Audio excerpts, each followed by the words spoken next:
All right. Good afternoon. We'll go ahead and call the meeting to order. Before I begin, let me remind everybody there's a sign-in sheet at the back of the room. I forgot to mention that last meeting. So if you could sign in, there's a reward for perfect attendance. Also, for everybody on the task force, if you could remember to speak into your microphones when you're talking. Reminded of Antonin Scalia, who's a Supreme Court justice who loves to lean back in his chair. No offense. And share his words of wisdom, but make sure you speak into the microphone so we can hear you and get a good record. With that being said, public comment. My name is Deborah McLean, and I'm the publisher of the Banana Peel. And I'd like to reinforce what Scott said.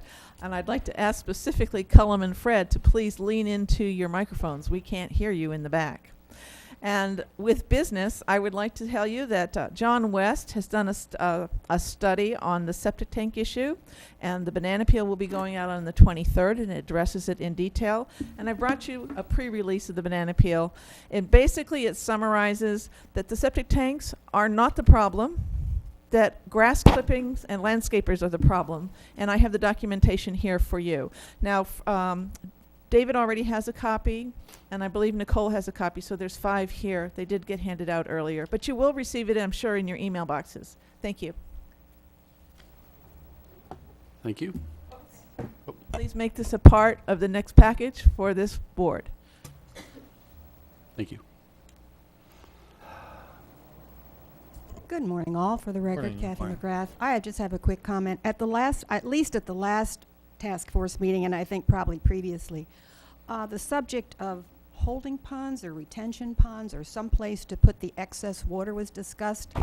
And I don't know, Brenda Brooks isn't here, but I pretty much remember the conversation that went on. You know, she was asked, well, you know, the Crew Trust, as far as I'm concerned, is what was the land was acquired to protect our drinking water, and that's what actually is protecting our drinking water, not the DRGR. However, she was asked, would you like to, I mean, we were talking about the pros and cons of holding ponds, because if I'm not mistaken, I guess they would have to be lined so the water wouldn't leach out, otherwise it would just go. You know, it's not something you can put in there and just hold. And she was asked, would she be willing to accept it? She says, oh my goodness, we'll accept any water we can get. So my only suggestion is while you're having all these discussions, whether here or amongst yourselves, you really, really consider letting Crew Trust receive this water, because first of all, I don't think there's really any money to buy a lot of property to put in holding retention ponds and have big berms and pumps and everything. So that's just my comments. I appreciate. Thank you. Thank you, Kathy. You made Audrey nervous. Hopefully we're not having conversations amongst ourselves. But Chairman, my name is Charlie Strader, and members, appreciate y'all, all the hard work y'all are putting into this. I'm very happy to see Lee County Natural Resources here today, because I will speak right into it, sorry. That for us lay people, you know, the TMDLs and nutrient loadings and charts and graphs can get complex real quick. So hopefully, you know, they can help translate some of it. Particularly, I've been interested in a 2009 study by Johnson Engineering called Effectiveness of BMPs in Southwest Florida, because it directly addresses many of our concerns. It appears, and this I guess is what I'm looking for confirmation in, that if properly working, well-designed, modern BMPs, when a development goes in, that they can remove all but, say, 20 to 40%, maybe over half of the nutrient loading, and looks like less on the toxic heavy chemicals, but like cadmium and some of the others. So I'd like to kind of get an overview of that. There's no one answer for that question. I realize that every development is different.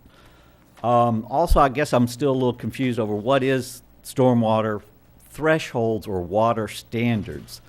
One part of the report mentions 80% removal is the water standard, 80% removal of the pollutants.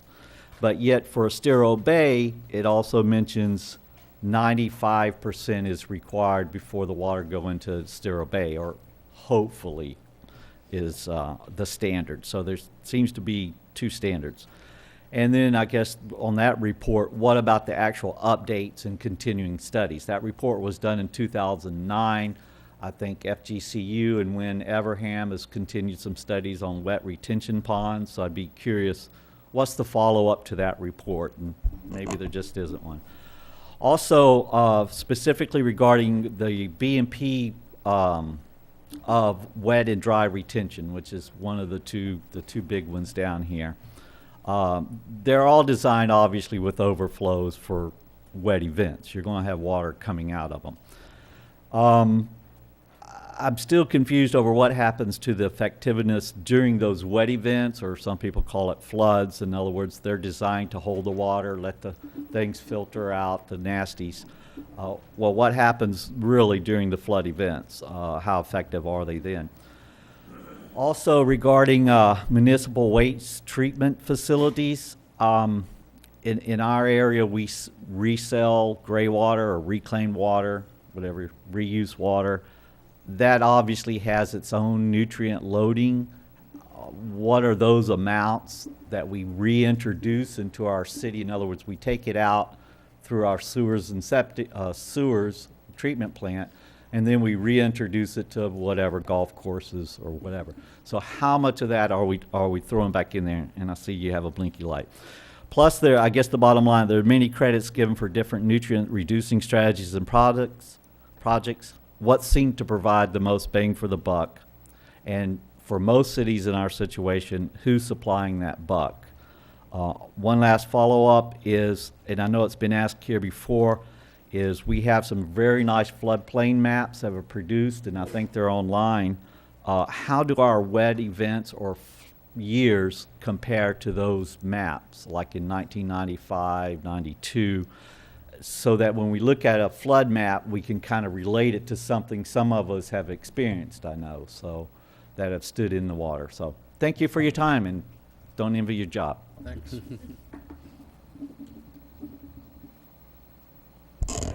Good morning, or good afternoon, rather. Donna Stone, Worthington Country Club, External Affairs Committee.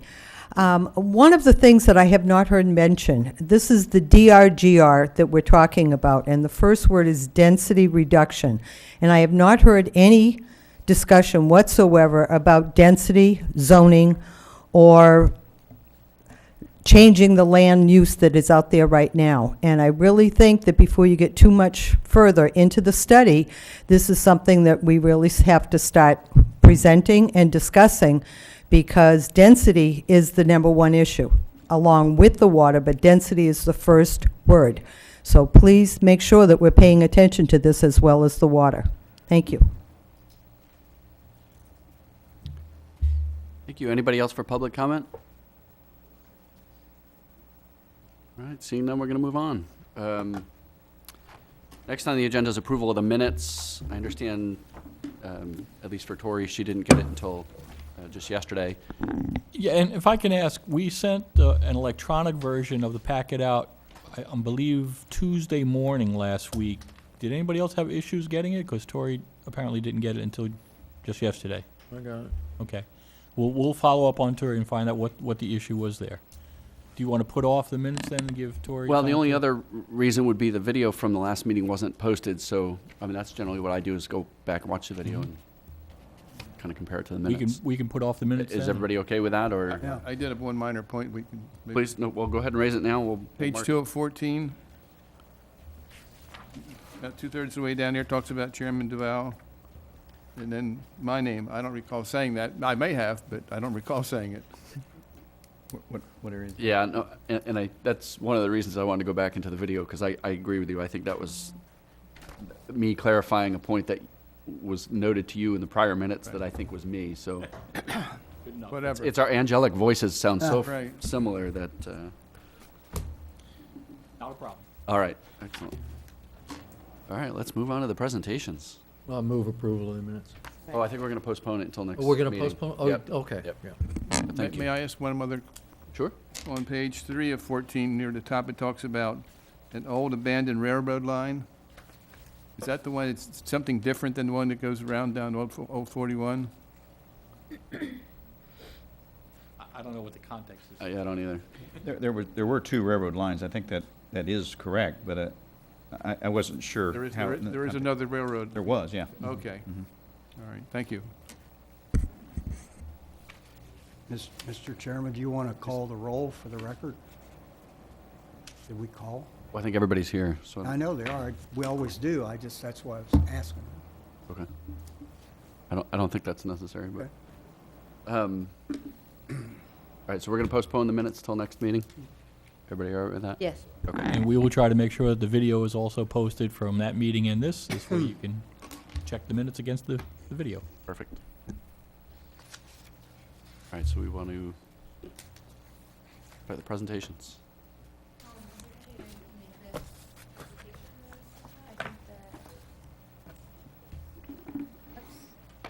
Make it bigger somehow. I think so. It's a good question. Got somebody. Oh, Where's the computer?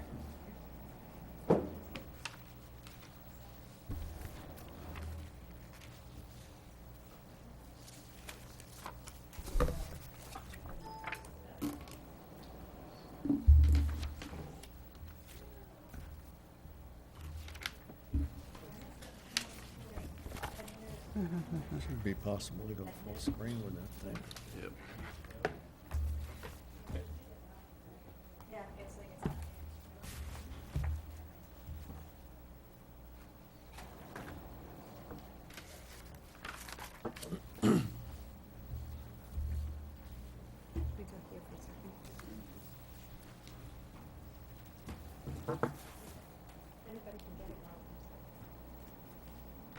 I can do it like this. Go. You might try to go to escape and then start it from there.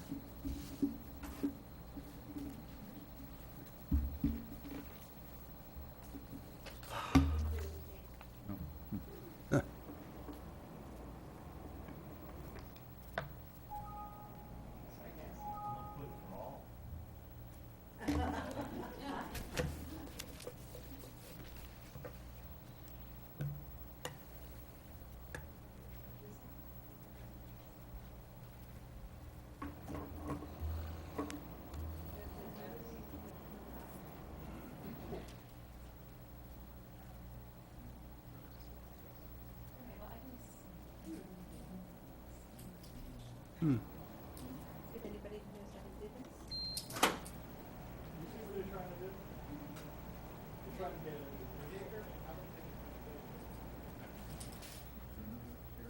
Railroad out further.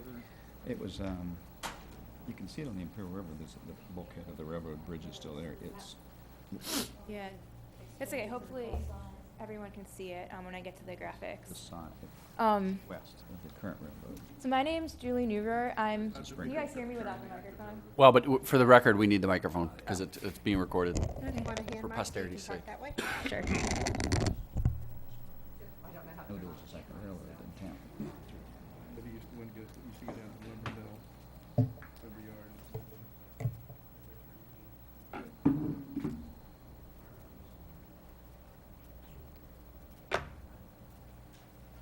Was the old one. Probably might have been through that. Just press the button. Okay, who would know that?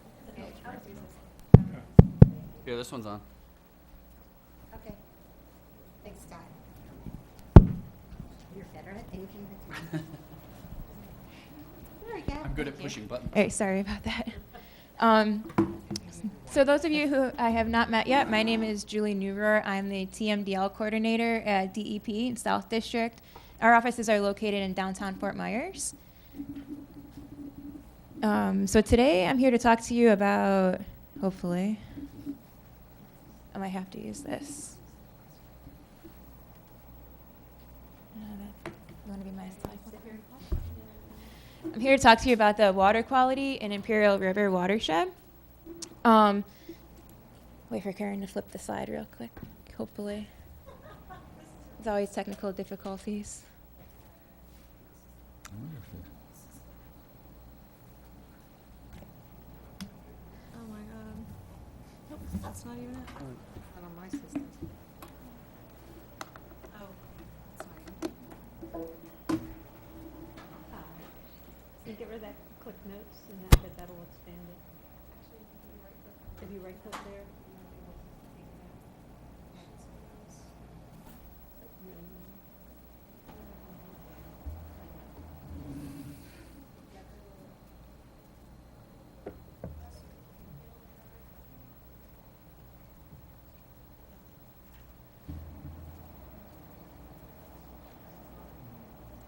It's broken.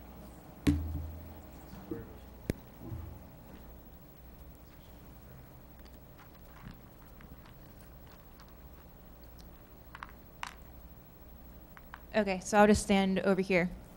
So today I'm here to talk to you about the Imperial River watershed and the water quality in the Imperial River watershed.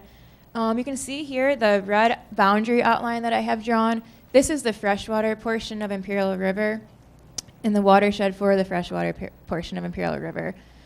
In the southern portion of this boundary and the southwest portion of this boundary, we intersect the city of Bonita Springs limits.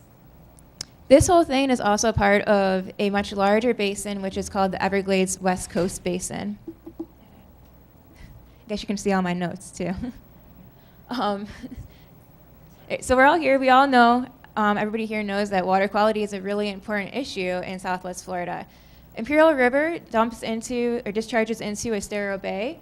Estero Bay was actually designated Florida's first aquatic preserve in 1966. So it's a really important water body for estuarine biology as well as for recreational uses. Estero Bay also is designated as a outstanding Florida waters, as well as an estuary of national significance. So it's important that we are able to take control of the water quality in Imperial River because it does discharge into a much more important water body, the Estero Bay. There we go. Okay, so to help out the water quality for Imperial River, we coordinate with different agencies, including the cities, the counties, and any environmental lab or group that collects water quality data. And we look at this data over 5 years. The data is taken from different tributaries in the Imperial River and Imperial River itself.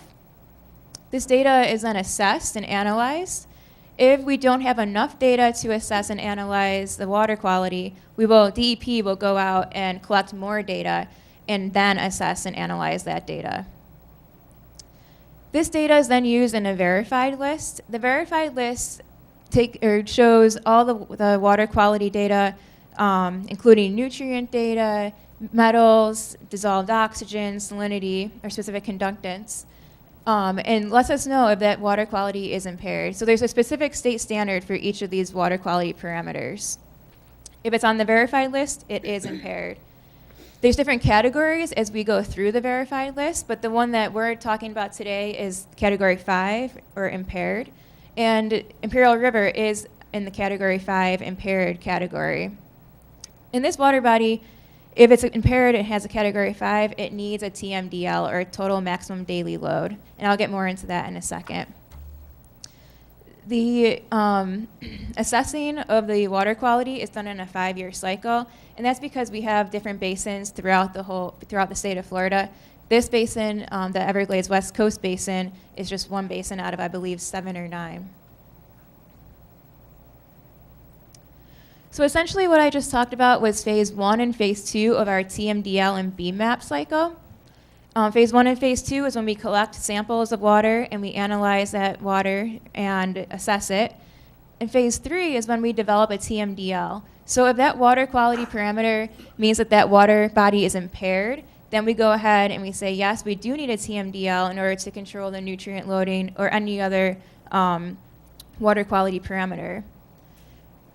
Once that TMDL is developed, we then go into a BMAP, and the BMAP, or the Basin Management Action Plan, is a way that we're able to implement that TMDL and be able to reduce the loads of, for instance, nitrogen or phosphorus loads. We're able to reduce those loads into that water basin or water body.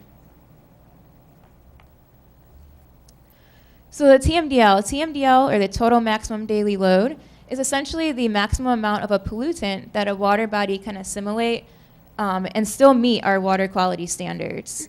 So we like to call this our restoration target, or it's the goal that we're striving for. Whoops. Uh-oh. Okay, so again, in the red boundary here, we have the Imperial River Freshwater Basin, or watershed. I just want to point out the TMDL for the Imperial River. And I believe you're familiar if you read the BMAP document, but Imperial River has a TMDL for low dissolved oxygen. And because we have low dissolved oxygen, we have to find the causative pollutant for this. And in this case, it was deemed that total nitrogen was the causative pollutant causing a low dissolved oxygen concentration. And for those of you that aren't familiar, low dissolved oxygen can cause physiological impairments for many fish and invertebrates in the river as well as downstream. So in order to increase the amount of dissolved oxygen in the river, we have to reduce our total nitrogen. And this is by about 25% in this basin. We also like to look at it in concentrations. So we need to meet a concentration of 0.74 milligrams per liter. Now I also just want to touch upon the marine segment just so we don't ignore it. The marine segment of Imperial River is impaired for DO as well, but it's due to natural conditions. So sometimes we can have natural conditions causing a low dissolved oxygen, and that's okay. We don't go ahead and fix anything because of that. But it's also impaired for fecal coliform as well as iron. The Basin Management Action Plan, again, is conducted after we do the TMDL. So this is our method for restoring the water quality of an impaired water body. So once we implement that TMDL, we're able to implement a BMAP, and that is able to give allocations to certain entities or stakeholders that are polluting the river. BMAPs are adopted by FDEP through a secretarial order. And essentially, it's just a plan of strategies that we use. So the BMAP looks at different projects that we can use to reduce the amount of, in this instance, nitrogen in the river. It also makes it enforceable. So BMAPs, once a BMAP is adopted, that the reduction by the different stakeholders must be done in order to meet their allocation. So they have to reduce by a certain amount. The BMAP process is 15 years. It's divided into 3 different phases. Each phase is 5 years. Before we start the BMAP process, we take about depending on the basin, it's anywhere from 1 to 2 years developing the BMAP before it's adopted. And at that point in time, we get input from many stakeholders, people that will eventually, or entities that will eventually have allocations, and others that just have environmental interest. So like I just mentioned, we develop it collaboratively with local stakeholders. We also have our meetings open to the public. So we would like to involve the public to get local knowledge. Sometimes someone that's been living in a certain area for a long time knows something that we might not know. And all the decisions are made jointly with our local partners. So again, counties, cities, if there's agricultural in the area, any ag interests, any environmental groups that may be working in the area, doing research or advocating for better water quality, and other community interest groups. Okay, so here we have, again, the Imperial River outline. This, however, is the BMAP boundary, and it can differ from the TMDL boundary, as we saw earlier. So the BMAP, some of the key components, number 1 is going to address the TMDL, so total nitrogen in this case, is the causative pollutant of dissolved oxygen. And here, I just want to point out that we have the different colors within the boundary is signifying different land uses. So mostly in this basin, we have some wetlands, some agriculture, and then moving more towards the boundary of Bonita Springs, we see more urban buildup. The BMAP also entails coming up with a timeline and the commitment by each stakeholder and by FDEP to make sure that we reduce these nutrients in a timely manner. The BMAP also ensures that we have monitoring. Monitoring occurs throughout the area or throughout the water body and basin during the BMAP process. And this ensures that we're able to monitor how much progress we're making, as I'll show you in a couple of slides, how much progress we're making towards that TMDL. And it also encourages follow-up meetings. So we also have follow-up meetings yearly after that BMAP is adopted. So Imperial River is part of the Everglades West Coast BMAP, and this was adopted in December of 2012, about 4 years after the TMDL was placed. Not only does Everglades West Coast BMAP include Imperial River, it also includes Hendry Creek, which is to our north up by Lakes Park. That also discharges into Estero Bay. We're currently in the second year of the first phase of the Everglades West Coast BMAP. In the first phase, as well as before the first phase begins, stakeholders are identifying projects that are going to help reduce their total nitrogen loading to the water body. And these projects can either be ongoing, they can be completed, or they can be future projects. And they're all the stakeholders are credited for their reductions that they make.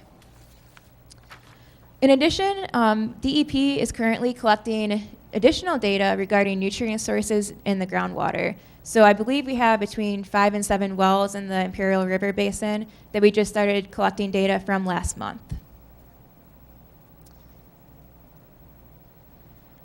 We have a lot of multi-agency efforts going on in the creation of the BMAP and to carry out the BMAP.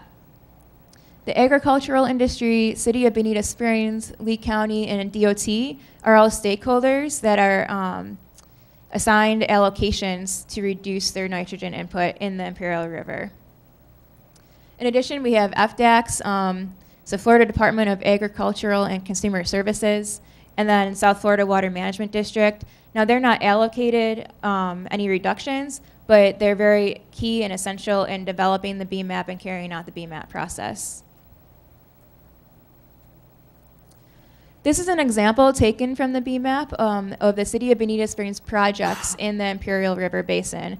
And Karen will touch more upon it when she talks about structural and non-structural best management practices. But I would like to point out that we do have education and fertilizer ordinances, as well as Florida Yards and Neighbors programs, which are all non-structural best management practices.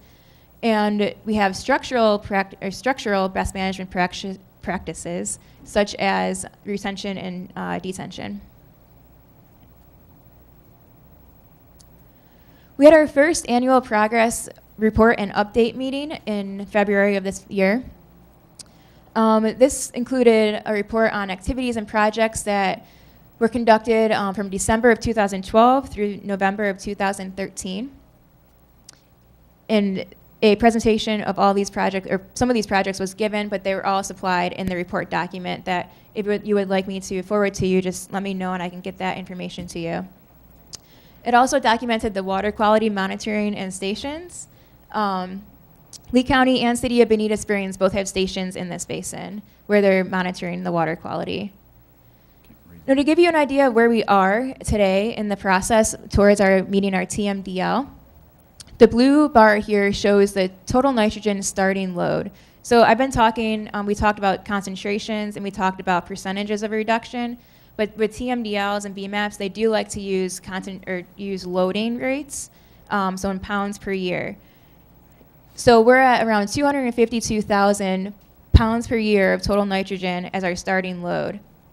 Now in the green bar here, that's where we're trying to reach. We're trying to reach 192,000 pounds per load, or pounds per year. The red bar is where we're at. So again, it's only been 1 year for this data to be collected. And actually this is mostly estimated data. So through modeling, we're able to determine what the reduction is. We do have data that we're analyzing now and should be out in the next couple of months for ground truthing how much reduction a particular project is giving us. I'm sorry. My eyesight's not very good. I can't read the numbers on top of the blue and the green. The blue and the orange, I'm sorry. Okay, the blue one's 252,326. The red one is 248,793. So it's about like a 3,000 pound difference. And Tori, that's figure ES2 from the update. Yeah. Okay. It's on page 8.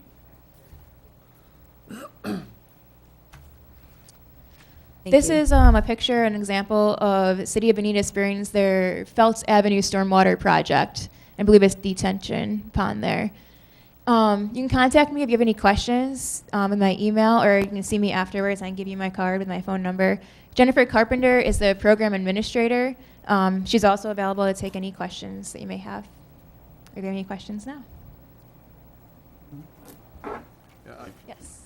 Silly question. When I see the difference between the blue and the red, there's hardly any difference at all. Are we declaring success or failure? And what sort of steps are we undertaking to get the red bar moving downward? Sure. So as I mentioned, this is only after the first year of the project being, or of the BMAP being implemented. And the BMAP goes in phases. So we say during the first phase that this entity or stakeholder has to reduce their pollution by this much. During the second phase, they have to reduce by an additional this much. So they had an and easy through the first third. year. So, I'm sorry? They were easy grading for the first year. So far, with the projects that we've collected, this is what has been taken out of our loading. So there's still, I mean, we're still in the first phase, so we're still, we're shooting for that same goal.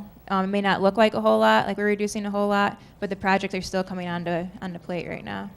But Dave, for your information, we've got, our allocation for the city of Bonita Springs is 9,903 pounds per year.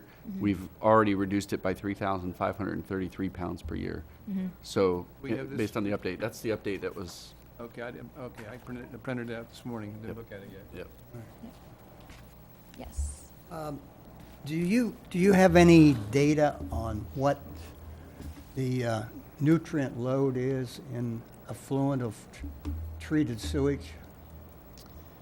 Do we, I don't know whether you have that or whether BSU has. We would have it you? if we have it, if that made any sense. If we have that information, then if we collect that information, we usually do. So for example, in the Caloosahatchee River, we collect that data. So if I'm not sure if there is any discharges directly into Imperial River. I'm not knowledgeable of that. But if there is, then we would have that data. Well, the reason I'm asking the question, a lot of the communities get gray water affluent, and it's usually mixed with well water and some cocktailed, but it still goes out on the ground. That eventually can get into the stream. So I was just curious if we knew what the nutrient load was in affluent before it goes anyplace, after the sewage has been treated. I believe we do have that data. I would have to double check though for you, but I believe Okay. we do. Another question I have, and you probably, I'm talking to the wrong part of the department, but I'm told that the aquifer, the water table in the DRGR has dropped to the point that a number of people have had to have their wells re-drilled. Okay. Is there a person or somebody you can call in the county to get that information? With the county? Yeah, I know that you have to get a Yes. permit to drill a well, so, Yeah, you do. Natural Resource of Lee County. So you can contact, is it Lee Worst from Lee County? Lee Worst. It's Lee- yeah, LEEWERST. okay, good. Yes, Now- he's with Lee County Natural Resources. Another question I have, and it kind of relates to what you're talking about, and you may or may not be the right person, but if you have a pond that holds water, at what depth does the pond have to be to where it's almost got a direct pipeline into the aquifers? Is it 30 feet? Is it 40 feet? Is it 90 feet? I believe the shallow water aquifer is 10 to 12 feet. So So depending on where you are So in the area. any large pond that would have a depth of 20, 30 feet or 90 feet would be a direct pipeline into the aquifers. Well, it depends because a lot of ponds, they can be lined, so you won't get the direct discharge. Otherwise, I mean, the water wouldn't stay in the pond during the dry season. Does the county, does your department ever take water samples from any of these large ponds? Not from any of the homeowners association ponds. Those are not waters of the state. Serge Thomas of FGCU, Florida Gulf Coast University, he and his crew are taking samples from stormwater ponds in HOAs. So particularly, he's working with Pelican Landing right now. So who was that at Florida Gulf Coast? Serge Thomas. Serge Yes. Thomas. Okay. Quick question. I have a quick question. Go ahead, Tori. It's my understanding, and I was just digging some fences this weekend, and we have a layer of clay the blue marl in Bonita. That, in fact, I think that the mine has gone through the marl, but I believe it varies between 30 and 40 feet in Bonita. So ponds at 10 feet in the DRGR section of Bonita Springs, I don't believe you won't be going into the aquifer. And I think that the BSU could help us with that. But I know that we have that blue marl in this area, so it's not like a direct right in down. Good. Yeah, it really does depend on where you are, like you said. So. Yeah. Good. Audrey's got a question. I On did. TMDLs and BMAPs, I hope. It is. Well, Excellent. it's actually it's more on total nitrogen, and that is, what is the background total nitrogen? What do we start at? I mean, we're looking at the numbers of 252,000 pounds per year, and we're trying to reduce that. What is our background that we are working at? I mean, what is like our lowest number? So people. 125,640. Is it 125? Is that what the report says? That's what Table 30 says. Yeah, it's hard to keep the numbers on top of my head, but I'd have to double check for the background of it and confirm it. So I mean, it's But- not as if you can go Different all the way to study. zero. So just so people No, understand. no, that. because you need nitrogen for certain biological processes. So there's a certain level of nitrogen that you need. Once you reach that amount, then we can have, it can, for an Imperial River's case, can cause low dissolved oxygen, can cause algal blooms or harmful algal blooms. So it can be good and bad. An animal, not just a large animal as in equine. I think the city's presently working on cow and horse manure. Dog and cat. I mean, you said there's chloroform as well. So, not chloroform. Yeah. People So then we're passing out. No. That fecal coliform is also coming in from the small animals, pets, correct? It is, yes. So one of the processes that we do for fecal coliform is we conduct a walk the WIBID. And a walk the WIBID essentially is when we get together with DEP, gets together with local stakeholders, people who are knowledgeable of the system, sometimes Department of Health, the county, the city, anybody who's out there on foot and they know the area. So we get together with them and we actually go out and walk the watershed and look at different sources. So many times, yes, we do look for dog and cat feces. So And do you test the water as you go up the watershed? if we see something that stands out to us, so for example, a body of water or water in a ditch or a canal that does not look right to us or has a gleam to it, then we will take a sample. If we see a large area that has a lot of dog and cat waste or other animal waste, then we'll take a sample of it. So we know where that hot spot is. So one of the major points of going out on this walk the WIBID is to look for the major hot spots. Okay. Nicole? With the difference between the WIBID boundary being slightly different than the basin boundary, what happens to those areas? And for our purposes, it's quite a bit of land along that kind of western portion of the Bonita DRGR that's within the WIBID, but outside the basin. What happens with pollution reduction on those parcels? What, if it's not the Imperial watershed, where does that go? And how are we going to then deal with those parcels if, from a nutrient reduction standpoint, they belong somewhere else, and where is it that they belong?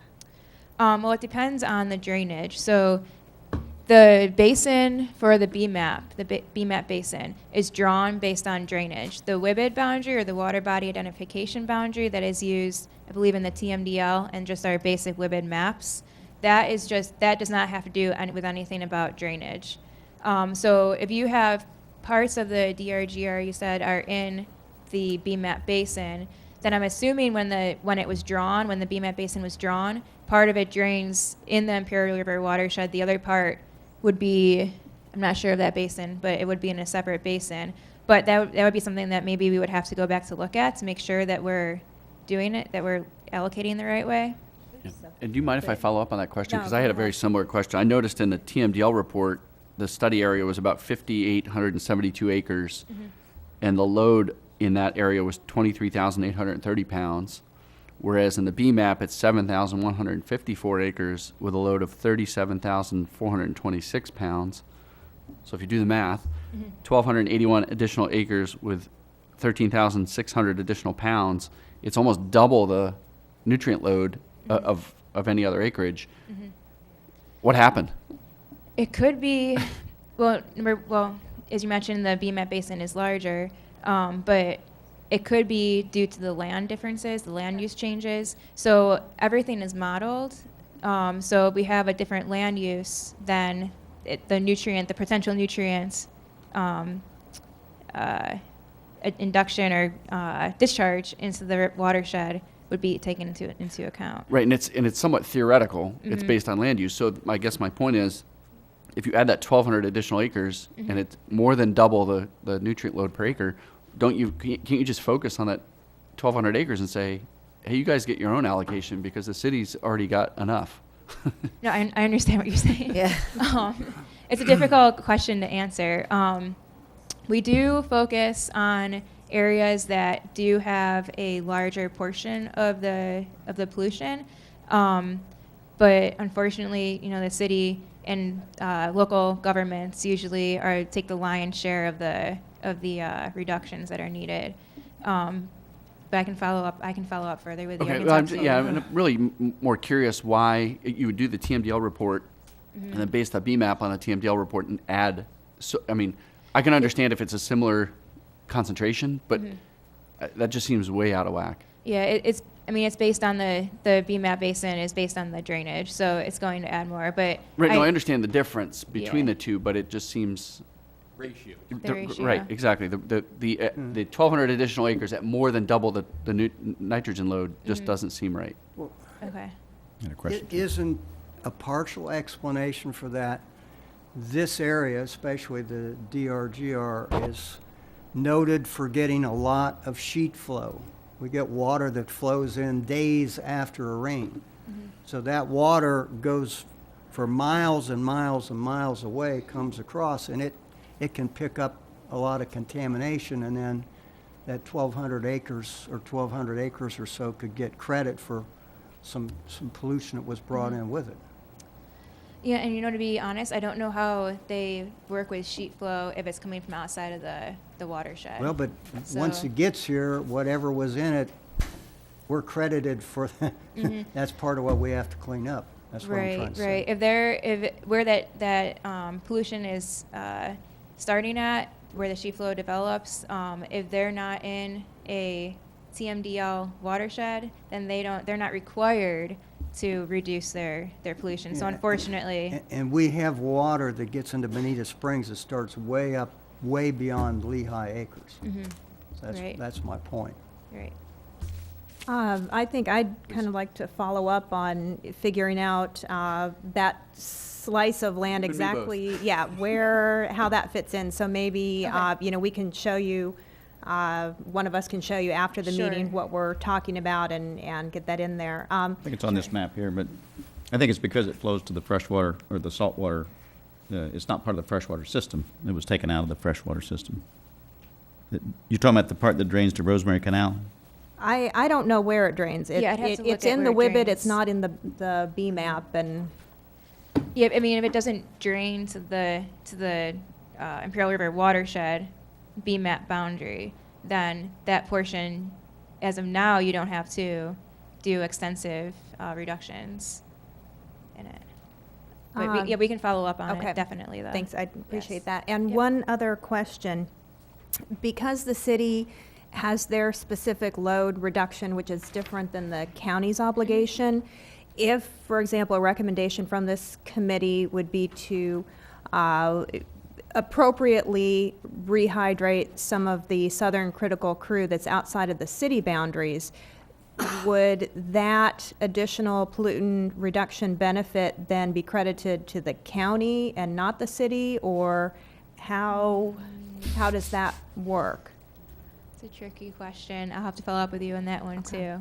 Unless, Good thinking. I don't know if Karen has any Good input. one. But We want the credit here. Yeah, let me talk to the people that work on that project up in Tallahassee, and they'll know the answer to Okay, it. thank you. But it does depend, too, on the area that we're in, so.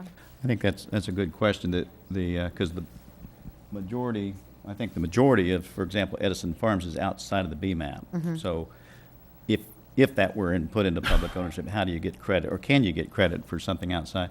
The other question I had was the load, do you have a load reduction allowance or requirement for elimination of septic tanks? I'm not sure if I saw that. How is that calculated, or what? Well, the septic tanks, we have not quantified yet as far as what their pollution load is to any water body, and we're currently working on that. So right now, we do not take into account the loading. Well, we take into account the loading from the septic tanks, but we don't require that they're removed or they're up to date or anything So like there's that. no credit given for those? There's no credit Okay. given to it, no. At At this point. We're working on it right now, so Okay. in the future we will. Yeah. The other question I had, and I had it in some notes I'm going to pass out later, in the BMAP area, the area south of Bonita Beach Road that's in the BMAP, and I had asked this question to someone when you had your workshop a couple months back up in Okay. Fort Myers. There's about 1,000 acres that are shown as agriculture that are all approved, and some of it's now being developed for residential. What happens with that land use change, because your maps were based on '04 when it was agriculture, and now it's 10 years later and it's development? What happens there? If there's a land use change, then we have to relook at the allocations that are in that area. So sometimes when we have land use change, it can actually reduce the amount of work that a city or county will have to do in order to reduce their nutrient load, because the standards are higher, especially if you're going from, you said, agriculture to more development. Well, yeah, and I'm not sure how the city reviews that, whether it comes under any special regulation, because some of that's going through the approval process now as development that was in your BMAP as ag. Okay, yeah, then we would have to re-look at the allocations for it, correct? I have a question also in regards to not getting credits. I understand that there's no load reduction to look at septic credits for wet detention or fertilizer ordinances either at this time? I don't believe so, no. I thought there Is was a there? credit for fertilizer ordinance. Yeah, you have the,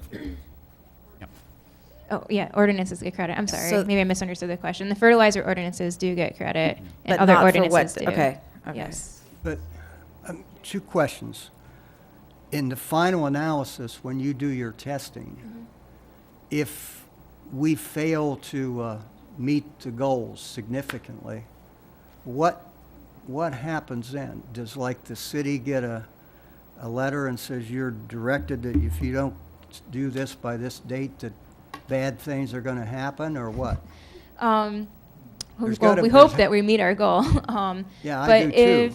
if we're on the path and a stakeholder is not reducing their load enough and they're not meeting their own allocation, because essentially each stakeholder is assigned a certain allocation, so they're responsible for that amount.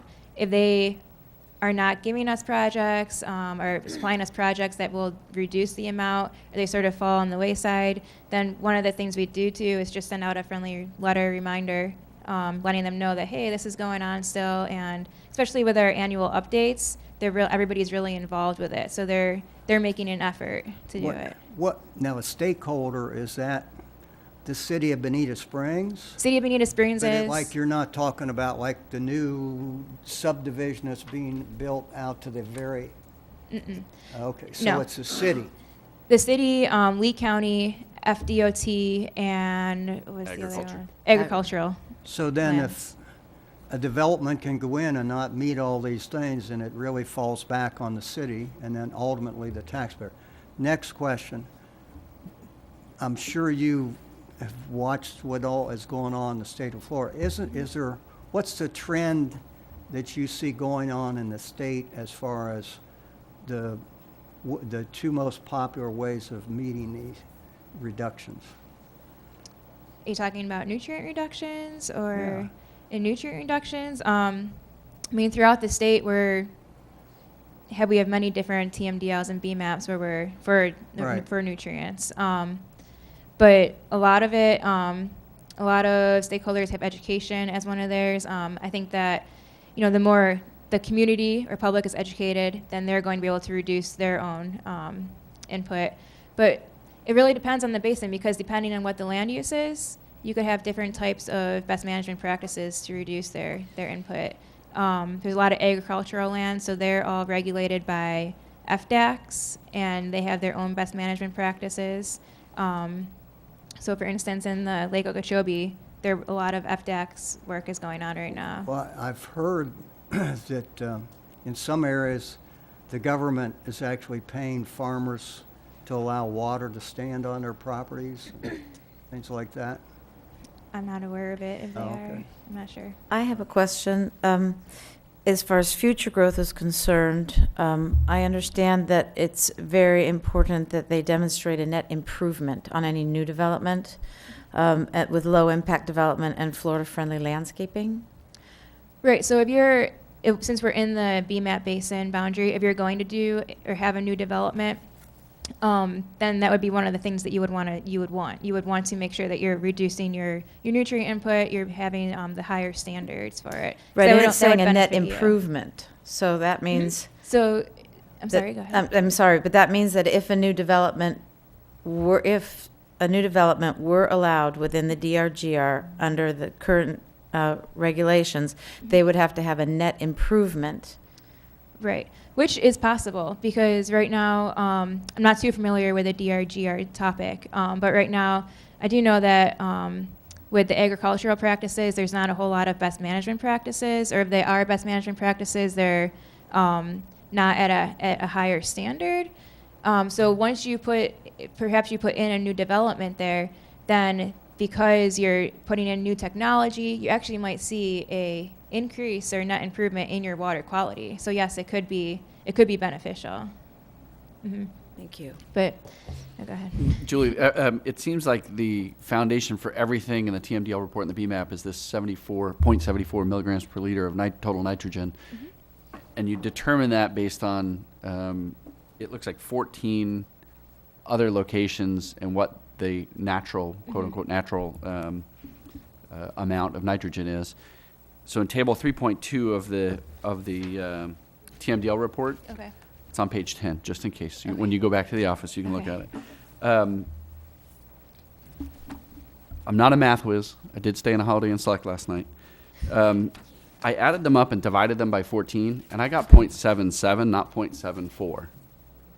So if the whole report stems on bad math, and maybe I did the bad math, but if somebody else wants to double check me, that would have a pretty profound effect when you're multiplying it by 9,000 acres times 2.72.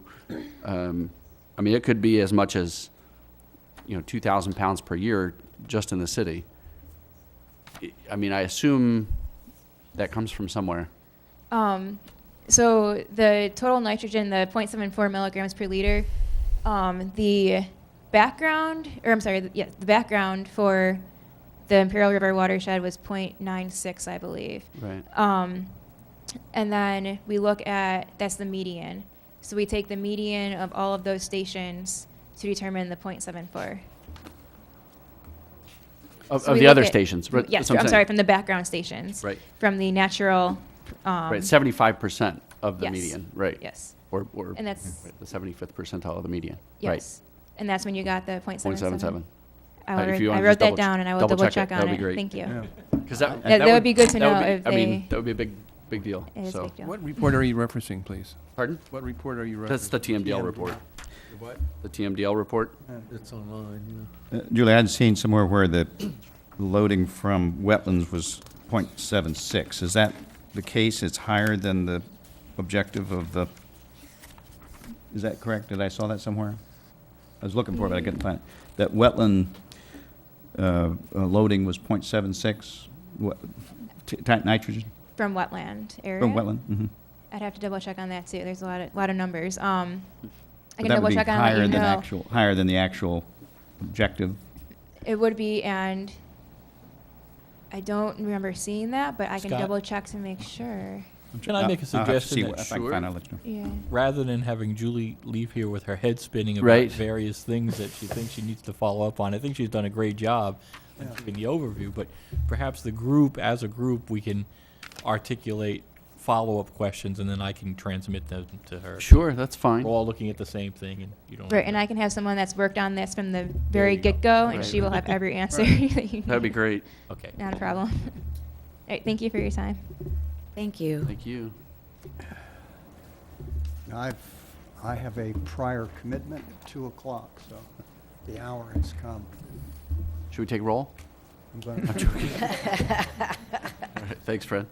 All right, thank you. And we have the county now.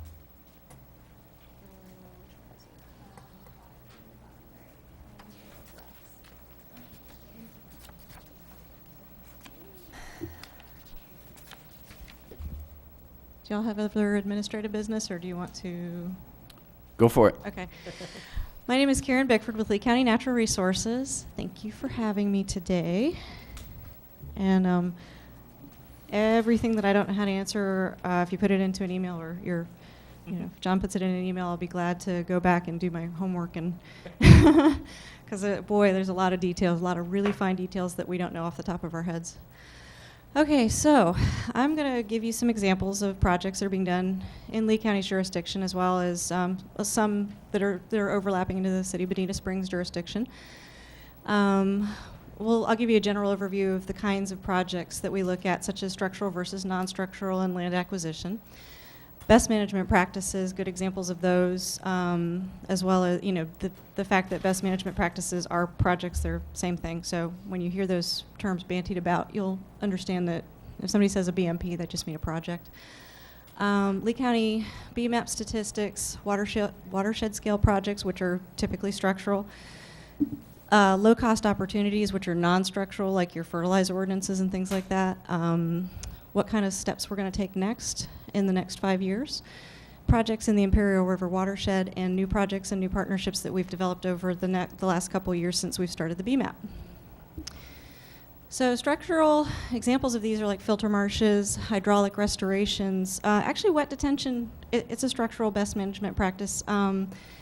You get credit for those depending on certain factors. If it's something that exists because you are required to have it by permit, you don't get credit for that as a BMP, but you can if it's an amendment over and above the capacity that you need for a stormwater discharge permit. So there is a difference.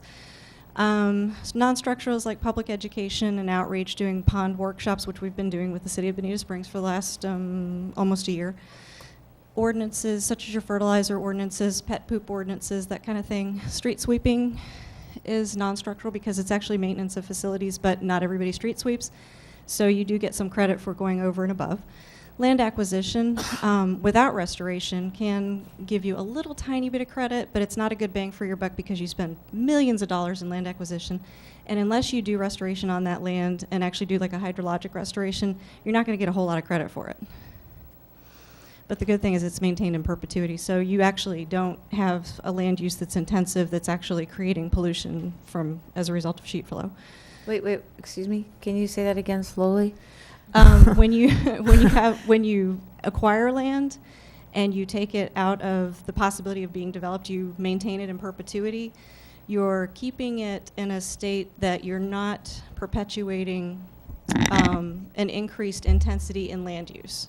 So basically, you know what's there, you know what's coming off of the landscape, and it's easier to account for it because it's not as much of a maintenance issue, let's say. Because when you have a development, if the development BMPs that are put in place are a net improvement over the previous land use, it's only a net improvement as long as it's well maintained. If it's not well maintained, it actually starts to discharge. Right. Were you going to say something, John? Well, I saw a little confusion there, but I think what Karen was just trying to say is that land acquisition itself on its own without a pretty intense restoration project won't necessarily help you reduce your target number, but it'll keep you from adding to your target number in the future. Right. Yeah. Good. Yes. Well Thank said. you. Thank you for Right. translating. Thank you. Yeah. That's bureaucrat to English. There you go. Okay. So for the statistics, just to kind of give you a ballpark of the big picture, in the jurisdiction of Lee County, we've got total basin management action plan boundary area that's inside the boundary of active basin management action plans is 460,988 acres. So that's a huge chunk of the county. That's actually most of the county. Lee County required reduction, and this is all stakeholders, not just Lee County as a jurisdiction, but this is all stakeholders combined, is 152,493 pounds per year of total nitrogen. The total credit that Lee County as a jurisdiction by itself is getting is 53,701 pounds nitrogen per year.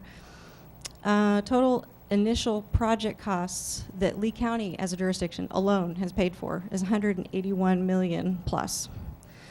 Estimated dollar value of credits is about, well, on the low side, I'd say about 32 million. And that's just the credit that Lee County is receiving. You all are receiving credits as well, but I didn't want to venture off and use numbers and then have you say, oh, no, it doesn't cost that much per pound. So watershed scale projects. I'm just going to use one that we used in the Hendry Creek Basin. We don't have any structural projects going on in the Imperial River Basin, but we do nearby in Hendry Creek. And that's the 10 mile canal, right? That's the Hendry Creek Lakes Park filter marsh. So y'all have been to Lakes Park, I'm assuming, and you saw some construction probably going on in the last year. We dug and created finger lakes and finger, islands and things like that because we were creating surface area to make a filter marsh that was not there before. This was borrow pits, deep pits, and there was not a lot of surface area for vegetation to grow. So basically what we did was we tried to optimize the surface area where plants could grow in a shallow place and where you could have optimal nutrient uptake and optimal biological facilitation in order to get nutrient uptake and basically slow the water down and mimic more natural system right in the middle of an urban setting. So we did this a little bit with federal cost share and mostly general revenue from taxpayers of Lee County. Thank you very much, taxpayers. And a little bit with some state money. I think we did get some DEP grants for this. So basically, we took an old borrow pit, improved upon it, and we're actually seeing some pretty good results. We tried to do a pilot test there recently with UV to see if drinking water treatment technology could be applied to surface waters, and the water quality going into the pilot was so good that it wasn't very effective to test. So on to low-cost opportunities, public outreach, and exploring new funding later. So if we do public outreach now, we can reach out to the community at large and let them know how important water quality is. And we can let them know what they can do on a day-to-day basis to improve water quality. And this is where the fertilizer ordinance came into play. We wanted people to know that more is not necessarily better when you're putting down fertilizer. We also wanted to let them know that over-irrigating is not necessarily really good for your grass, and it also creates a form of pollution, particularly if you're on reuse water. You got to be really careful where you apply, how much you apply, because runoff is runoff. We're also continuing to publicize Florida Yards and Neighborhoods, even though they took some pretty steep cuts this year. We're still seeing people very interested in utilizing that program. And we try to do other do-it-yourself programs that appeal to homeowners, such as pond restoration and education basically on what are the best forms of management that you can do for your stormwater ponds if you live on one in a neighborhood, and what you can ask your contractors to do. Because it's very important that you understand what you're asking for as a consumer, so we try to educate people to know that certain things will help, certain things won't help, certain things are going to be more cost effective, and certain things could be more deleterious than other things as far as managing your ponds. So that's what we do with the assistance of the City of Bonita Springs. Excuse me, do you work independently with various gated communities, for example, that have residents living around ponds within? Is that also what you're talking about? Yes. Okay. We'll go in and consult with gated communities, and there's another program that's called Pond Watch. It's run through Lee County Hyacinth Control District, and they're one of the partners that also works on this joint project with Lee County and the City of Bonita Springs. And these different disciplines that these people come from, such as Hyacinth Control District, they understand lake vegetation really well. Natural resources, we understand concentration and water quality targets really well. And the City of Bonita Springs has got a pretty well-rounded, their staff has a pretty well-rounded education themselves, and they bring a lot of expertise as far as what the codes are and what are allowable best management practices. Okay. So we get together and we educate people on the different things that they can do, try to have a meeting of the minds, and make sure that they're getting what they need as consumers and that their ponds are being well managed so that as a water quality amenity on the landscape, that they're not discharging pollutants, that they're actually improving what's going on in the landscape in their own neighborhood. Quick question back on that Hendry filter marsh. You had the pounds reduction. Do you have a percentage of nitrogen removal also? Do you have a percentage removal? I do, and I will have to get that for you later. Off the top of my head, I'm sorry, I can't remember. As far as credit, though, we get 4,500 pounds per year of BMAP credit. And that's actually the majority of the pounds per year in that basin that we actually need to achieve the BMAP. So let's see. I think I've covered all of these things. Okay. And also we have to, in the future we're going to continue identifying pollution sources and manage through education, incentives and disincentives and that type of thing. So I think pet waste is going to be the next thing, and as well as septic tank management that we try to cover, I think, in the next round of BMAPs. I could see that on the landscape. This is an example of one of our education programs, and we call it the Citizen Stormwater Academy. And we basically do a quick overview of what all of the different non-point source pollution issues are that occur around the house. It's kind of like the same kind of thing that you would see in schools when they talk about hazardous household waste, like you shouldn't throw paint in the garbage, you shouldn't throw certain things in the garbage because it's toxic and the garbage is not where it belongs because that's not where it actually gets processed appropriately. So this is the same kind of idea, but it's more like your everyday household practices, like picking up pet waste and washing your car on your grass instead of on your driveway to keep the soap and everything else from going down the storm drain where you don't want it. So this is another example of a partnership between Charlotte Harbor National Estuary Program and Lee County. And we're always trying to bring more partners into this and get more of the information out as much as we can throughout the jurisdiction, regardless of what the political boundaries are. And the next steps are going to be, as I was mentioning, to evaluate and retrofit old neighborhood stormwater systems, looking at neighborhood awareness and partnering, trying to get neighborhoods more involved and more aware of what's going on and actively participating in restoring their ponds or just, restoring their swales in their neighborhoods, that type of thing, and just understanding that you don't throw bags of dog poop down the storm drain. Identify critical areas and issues and prioritize new watershed scale projects for the next 5 to 10 years. Because the watershed scale projects are the ones that are really the big ticket items. They give you a great bang for your buck, but they have to be well planned out and you have to really understand what you're trying to reduce in a particular basin because location matters. Location matters because of land use. It matters because of soil types, your marl, that type of thing. Not every best management practice is going to be effective in every basin. So on the horizon, we've got low impact development standards that we're working on developing. We'll probably look at pet waste ordinances within the next couple of years. Evaluating and controlling feral animals is another thing that we're kind of looking at. It's just really hard to get your arms around that kind of thing. Septic tank system management and sewer expansion is a possibility, but that's a big political football, so we'll see.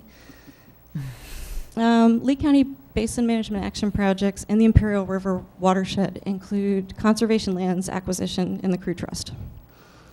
We've also got Pine Lakes Preserve, and that's of course outside of the political jurisdiction of Bonita Springs, but it's in the Imperial River watershed. Some street sweeping that Lee DOT has an interlocal with the City of Bonita Springs, but not very much. It's only like 113 acres. Imperial Marsh conservation land acquisition purchase and hydrologic restoration, as well as education. So new projects and new partnerships. MPDS coordination is one. That's a partnership that we have with the City of Bonita Springs. They're a co-permittee under our umbrella permit for the MPDS permit. And that permit ties into the Basin Management Action Plan. It's actually a requirement. The Basin Management Action Plan activities are required under the MPDS permit and vice versa. So we can't get away with anything. WET Plan, which is acronym for Watershed, Education, Training, Ponds, Lakes, and Neighborhoods. That's that program that I was talking about where we go into gated communities and we talk about management of ponds. And that's a partnership with a lot of different entities. City of Bonita Springs, Lee County, CHNEP, a company, Conestoga Rover and Associates, Florida Native Plant Society, and Florida Gulf Coast University. And the Citizen Stormwater Academy, where we talk about broad-scale, non-point source pollution and try to make people aware that they could be more careful and prevent pollution. And this is a lovely picture of the Pine Lakes Preserve in the Imperial River watershed. Any questions? I have a question regarding, I believe it's y'all that give permits for wells on new properties. So we've talked a little bit here about, for example, we already have vested permitting in this area for 750 homes, I believe. So each one of those at the way that BSU is right now would be on a septic. If I were to build a house on my 10 acres out there, then I would need to drill a well to provide. It's you that do the permitting for that? Lee County Natural Resources, and the supervisor for that program is Lee Worst. Lee Worst, okay. Yes, And then my second question was in regard to, you say there are no structural work is being done within the Imperial River Basin at present by Lee County. That's correct. Okay, so then it's all to do with grant money is the question. I really don't know anything about getting grants, partnering with Lee County within the city. How much money's floating around out there?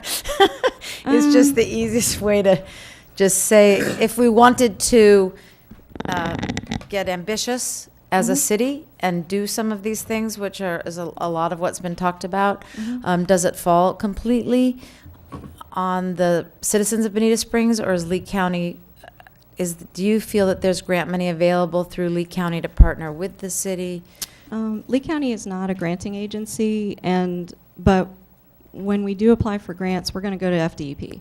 We're going to utilize the 319 grant program and the TMDL grant program, state revolving funds, and those are all administered through the state of Florida.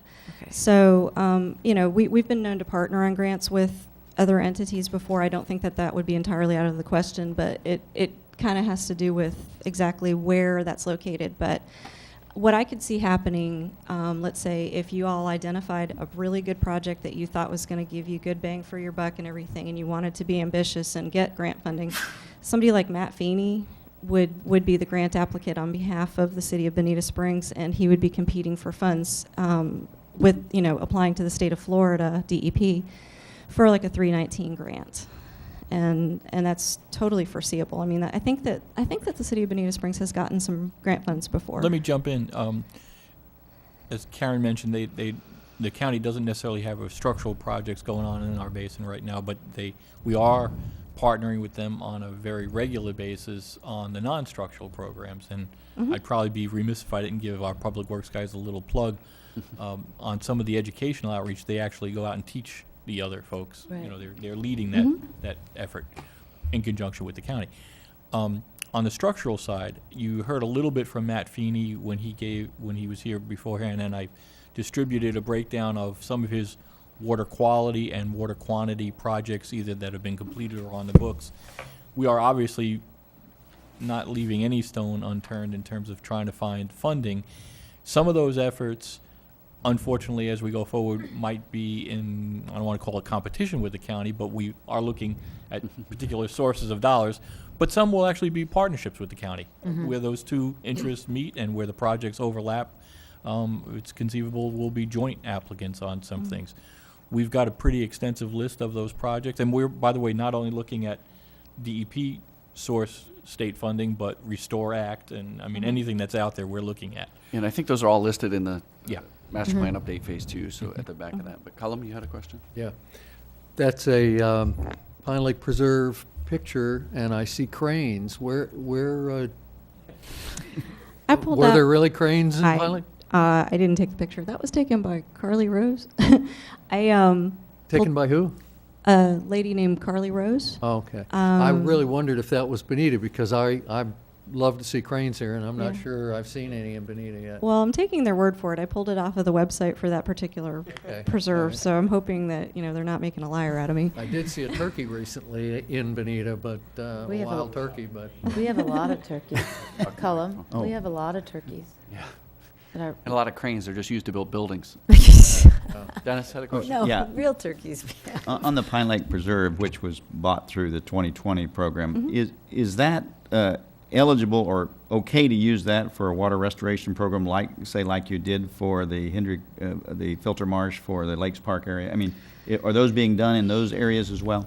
Well, we do water quality restoration projects in highly disturbed sites, but in sites that are not as disturbed, we defer more to keeping it in a natural, as best possible condition that it can possibly be for a natural system, which does give you water quality benefits as far as TMDL and BMAP credits, but a highly managed water quality treatment system is not always appropriate. Maybe someone else could, I think Cullum, or, Yeah. because I know the ditch there was going to be meandered or well, something. on the other hand, Kathy Olson did want more water and was working toward trying to encourage more water for the Pine Lake Preserve. So hopefully there might. Meander the ditch maybe or two somehow. They were working on it, and also a company called, what was it, Exceptional Engineering? They were involved in that, I know, with Bonita. You got the specific name. Yeah, there were some guys But there's- working with, there is a project somewhere on a shelf that was being worked on. I don't know what its status is right now, but. I know that there was some hydrologic restoration that was done on Pine Lake Preserve, but I'm not exactly sure to what extent and if they completed it Yeah, I'm as, not either. as to Yeah.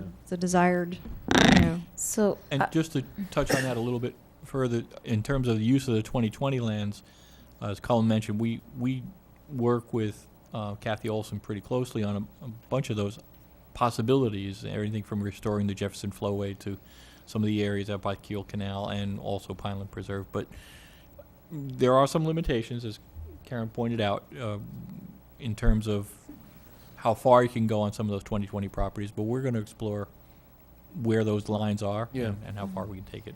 so I just wanted to go back to the funding again. Because of several concerned citizens have spoken to me about various ideas, both land acquisition and possibility of restoration, and even this idea that we were talking about possibly trying to get a little more water back to Crew. That would actually maybe be on our border, eastern border, back towards the Southwest Florida Water Management land.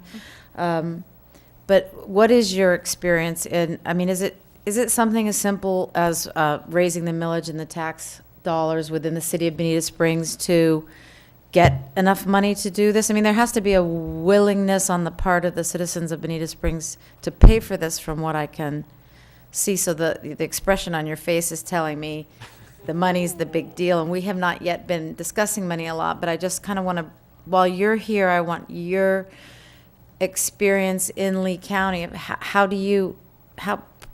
realistic is this about getting money to help fund it outside of our own city dollars? Do you mean outside of the jurisdiction or of your city boundary, or do you mean? Right, I mean, just something like that you showed us, your pilot project, snicking along yeah, there, all that, and all the money you were talking about that the county's already spending within the county lands. Okay, so I just don't have any experience in this, and I get asked this question all the time. I get a lot of great ideas and big dreams, and I kind of am a practical gal. Okay, so you're not necessarily talking about doing work outside of the jurisdictional boundary of Bonita Springs. You're just looking for other funding sources aside from your general revenue. Right, in your experience, because Right. you're right from this neighborhood. Yeah, I think that, if you've got a really good, solid project and you can quantify, if you can come up with a really good estimate of, let's say in the case of the TMDLs we've got here, nutrient load reduction for, EPA or DEP, whomever you're applying to, you stand a really good chance. I mean, we've gotten a lot of money from, through the South Florida Water Management District, through DEP, a little bit through EPA. There's WRDA funds sometimes. You're also, I think we're still considered comprehensive Everglades restoration area. I'm not sure, because that's kind of waffled back and forth a lot. But then there's also the Restore Act funds that are, hopefully going to become available sometime soon. there's funding sources, and there are some funding sources that are more regular than others. I can tell you that the 319 funding sources and the TMDL funding sources through DEP are probably the most regular ones that you're always going to see a set deadline every year, and those are the ones you're going to want to keep hitting every year because your chances will be greater of getting that funding. And then anytime you see a public announcement for something like the Restore Act, or if you're engaging your water management district representatives, the governing board representatives, and try to find out from them if there's any funding available for special projects, or what they have in mind in the next year for funding special projects, or maybe just let them know that you have special projects you want to see if you can get funded. There's also something called community block, I think it's community block CBD, grants, yeah, CBERS, CBD, CBERS. right. And those are a legislative appropriation. And at the beginning of each legislative session, you can find out who your representatives are for the session, on which committees, and try to get your applications in as soon as you can at the beginning of legislative session. Lee County does that an awful lot. Lots of jurisdictions do that. I encourage anybody to do that. Thank you. A quick question. We were a few meetings ago, we had a presentation from the Water Management District on their Southern Crew restoration of 4,000 acres, which is in the B map. It's in the Lee County portion. Now, is there water quality credits for that? Is that a project that would also be looked at as improving the TMDL into the basin? Mm-hmm. Yes. And are you all involved in that as a county then, with the district in some way that says, okay, this is a project we're going to put on the list? I mean, kind of. We've got a memorandum of understanding with the South Florida Water Management District where we purchase lands in the Southern Crew, or anything that's within the jurisdictional boundary of Lee County that that Conservation 2020 could purchase. And in exchange, they do all of the management activities. So South Florida Water Management District would actually be the sponsor agency for doing the restoration on crew lands. And interestingly, South Florida Water Management District doesn't garner any credits or debits even for a Basin Management Action Plan. but is that not accrue to Lee, or would it? I think Lee County would only get credit for the acquisition part, which is barely anything. Because I mean, we're going in there and purchasing like little, I don't know, half-acre tracts or something ridiculously small like that. It's just, I think we own 30 acres. So we get a teeny tiny little bit of credit, and then we're not going to get credit for anything else except for the acquisition part, which is barely anything. But, correct, so Dennis, you're saying that maybe if we were to suggest or help out in that, and then because of that, the water would be a little bit cleaner coming into Bonita, then... I think you would get some kind of nitrogen removal out of what they're doing, which is filling ditches and restoring natural topo. I think we've already got that on our follow-up list for Julie. Okay. Cool. Karen, I had a question. We talked about the Lakes Park filter marsh and the UV pilot, and I read that you're moving it. Mm-hmm. How mobile is it? Can you explain a little bit about it? It's an interesting project. Yeah, it's mobile. We have it set up in a trailer, actually. It's that mobile. It's got wheels. And we're moving it over to the Caloosahatchee Basin because the water is a lot more nutrient rich. And we're hoping to see an optimal condition where we can see significant nitrogen removal. So we put a pipe in at one end, bring the water in, UV lights, and pipe out. Exactly, Water goes out. with a carbon media.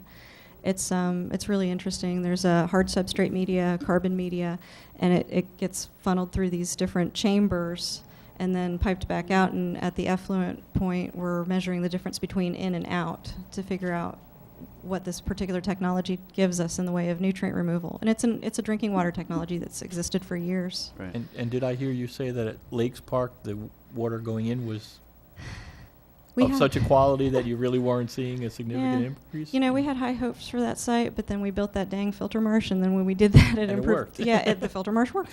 So, we weren't seeing... Let's not lose sight of the fact that that's a good thing. You're at 0.59 right. milligrams per liter, so I mean, that's impressive. And what was the cost of that system, that trailer? That project... If it goes missing, don't come looking for it here. I might. That I don't know off the top of my head. That's email me a question and I will get that price for you. It's ongoing too. We're still spending money on it. Okay. The other question I had was there was some reference to illicit discharges. Now I can envision that, but can you explain a little bit about what constitutes an illicit discharge? What enforcement mechanism is it? And Okay. Yeah, illicit discharge can be anything that's not rainwater. It's actually illicit discharge is a term that's used under the NPDES program. It's and NPDES, for anybody that doesn't know, is National Pollution Discharge Elimination System. So basically, to give you an idea about what that all means, their slogan is nothing but rain in the drain. So anything can be an illicit discharge. If somebody's pumping out their pool and they're sending it down the street and it's going down the storm drain, that's an illicit discharge. You know, it's supposed to be percolated over the grass, so it doesn't, you know, they're trying to capture it and keep it someplace. Another example of an illicit discharge is actually pet waste that's not picked up. And illicit, of course, meaning illegal, but, you know, try regulating somebody, you know, we can't be the poop police. Try regulating that. So it's tricky. But there's some illicit discharges that we do catch on a pretty regular basis. Failing package plants. We've caught those before, and that's not really our domain. That's really more like DEP or maybe the Department of Health. But if it's going into our storm drain system, we're going to go out there and ticket them as well. Septic tank discharges, somebody that's got a breached septic tank that's open to the air, we're going to go out and ticket them. You know, there's, you name it. If it's a big one, we're going to go, if we can see it and we can find it easily, it's going to be a ticketable offense. But there's a lot of small ones that we don't catch, like dog poop. And we have a pretty robust inspection process worked out with county staff along with our own public works staff. They go out on a regular basis, and they're looking for particular things, especially around construction sites, those kind of things. The pools are actually one of the bigger ones, too. Yeah.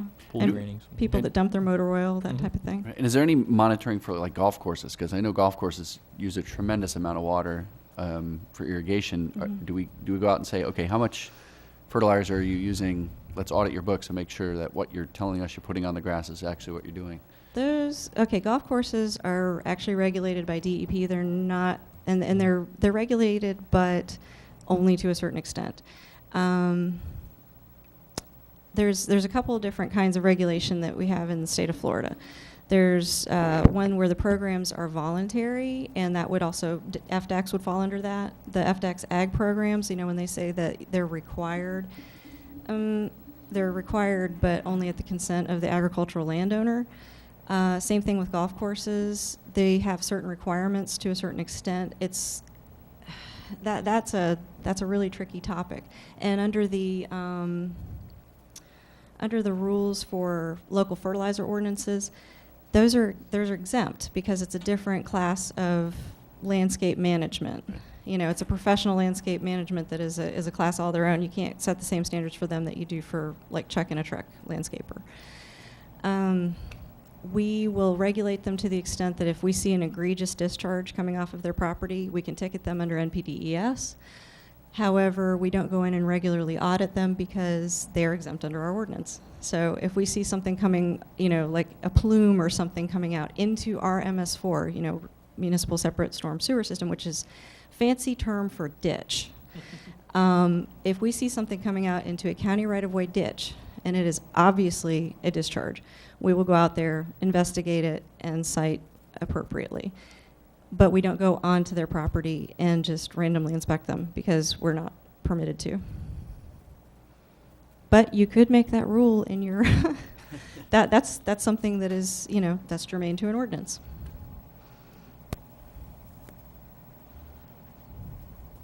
Anyone else? Excellent. Thanks, Karen. You're welcome. Appreciate it. Thank you. Thank you.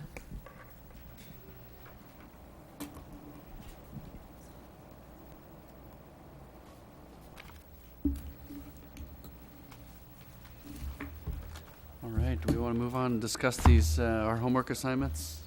I had comments that, did you pass Oh. out mine? Not yet, Dennis. No, he's going to the agenda item, so I was asking to pass out Hang my on a comments. second. Unless there's some objection, I thought we could maybe articulate some questions for the ladies and allow them to leave at this point. Is that okay? Sure. Either that or, I mean, I think if we can just email you with our follow-up questions. Well, the point being, we don't need to ask them to stick around anymore. No, if we that's- don't. If that's No, okay no. to the group. Yep, Thank you. That's fine with me. Thank you very much. Yeah, thank you, ladies.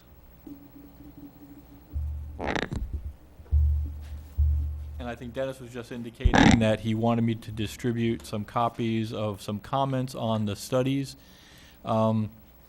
As per, I guess, our discussion from last time, again, I will try to get out whatever comes prior to the packets going out as part of the packets, and then send you whatever else comes in between then and that Friday. This came in, actually, I think I received 5 emails between yesterday evening, that's Easter Sunday evening, and this morning. My apologies, but I did not have time to look at those, review those, copy those, or get them to you. I will get them to you at some point, but Dennis made these copies, so I'll distribute those.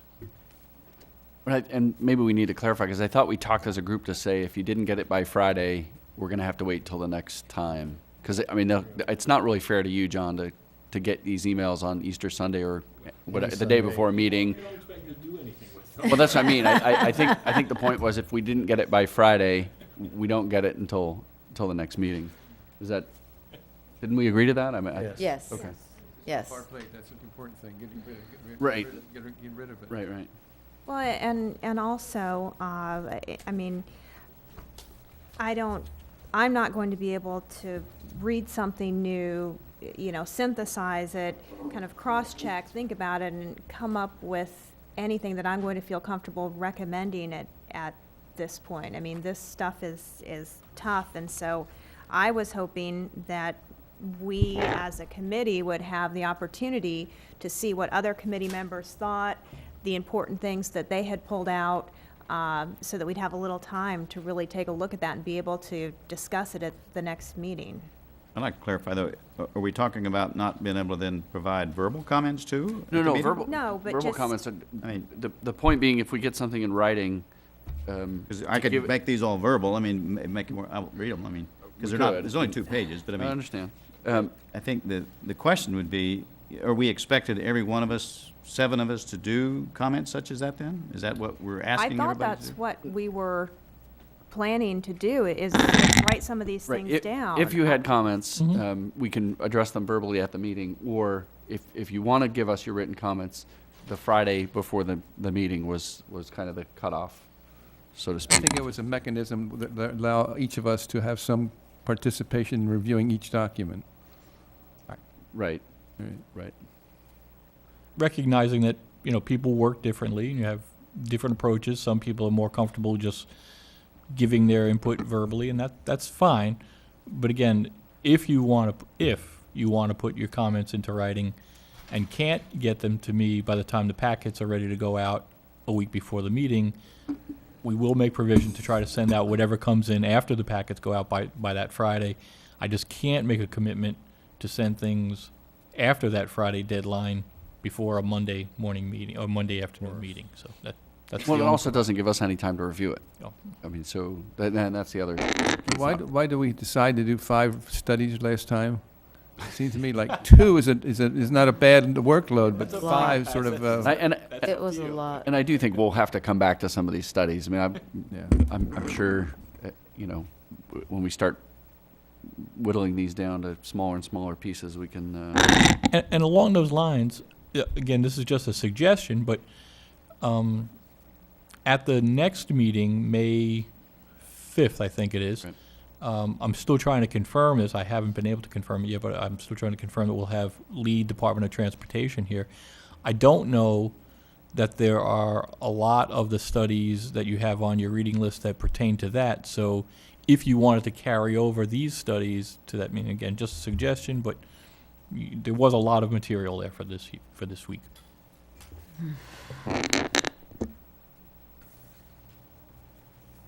right, and so, and maybe it makes sense to come back to those, and then, is Kevin coming on the 19th? Is that the plan? Actually, let me, And the only reason I'm asking is for planning for. let me read you off. Here's what we have for upcoming meeting I'm presentations. jumping ahead, but. May 5th, again, I'm still trying to confirm lead Department of Transportation. May the 19th, I think we've been able to confirm that the folks from the mine would like to come in to talk to you. Kevin indicated he would not be able to make it on the 19th, so we've got him penciled in for June the 2nd.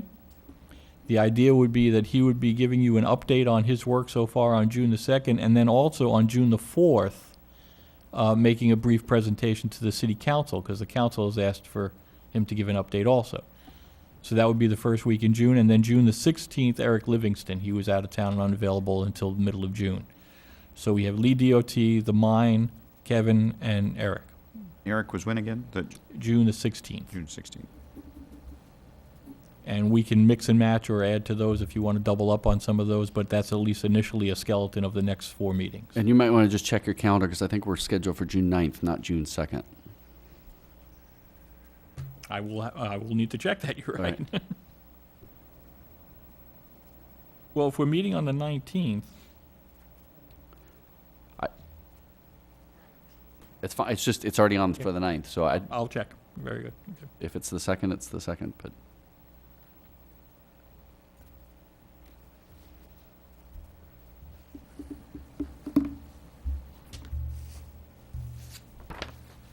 Okay.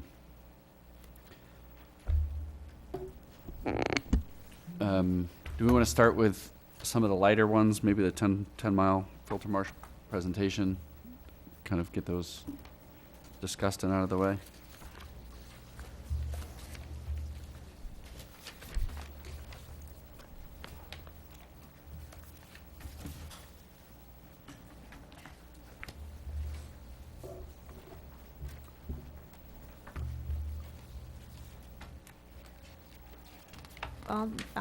I'll just toss out there my observation that well-planned and appropriately located filter marsh systems may be an important component of addressing the water quality and quantity concerns in the Bonita DRGR. It seems that this project really has shown that it is effective and, is something that we should consider as we move forward. So I don't know if we want to have some general statements that the group makes as overall recommendations that we kind of toss into a recommendation pot that we, deal with, maybe final votes later. But I would think some sort of statement like that, I'd toss that out for consideration depending on how you want to proceed with this.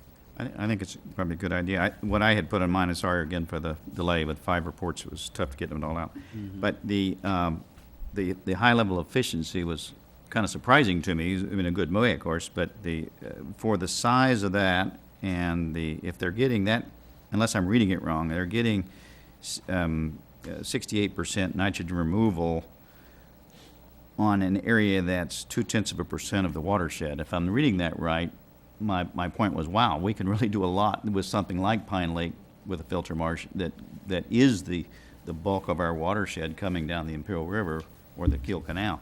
So if I'm reading that right, that was how I read it. Yeah, too. it's very high efficiency for nitrogen removal. Yeah. Not too terribly expensive. Yeah, In right. the grand scheme of things. Right. 3 Can- million's a lot of money, but. If we've talked a little bit about the restoration of something like the Jefferson Flowway, I don't know the feasibility, but you all might have more experience in having a filter marsh included in that as part of that. That'd be another area, I think, where we could, not just in the Pine Lakes area, but I mean, in Jefferson even coming in, Flowway right. area as well. Yeah, running, I think that in some places this runs alongside the waterway, and The other one is already in the city's program that's not part of the project that Matt Feeney listed was the one at Lightner Creek, which was a filter marsh that was shown to be very high efficient removal as well. That's in the Phase 2 study. right. The Pine Lake, the Jefferson Lane flowway is particularly suitable for a project like this because it's already very windy, which of course slows the water down, causes more friction against the banks. It's already all natural. It's there already, and it's just blocked at both ends. So it still right now fills up all the way to the top of the banks with ground seepage, but doesn't flow and used to flow. It's a beautiful natural creek is what it is, but it's blocked at both ends. On one end by Kent Road and on the other end by what was sort of the berm for the I-75.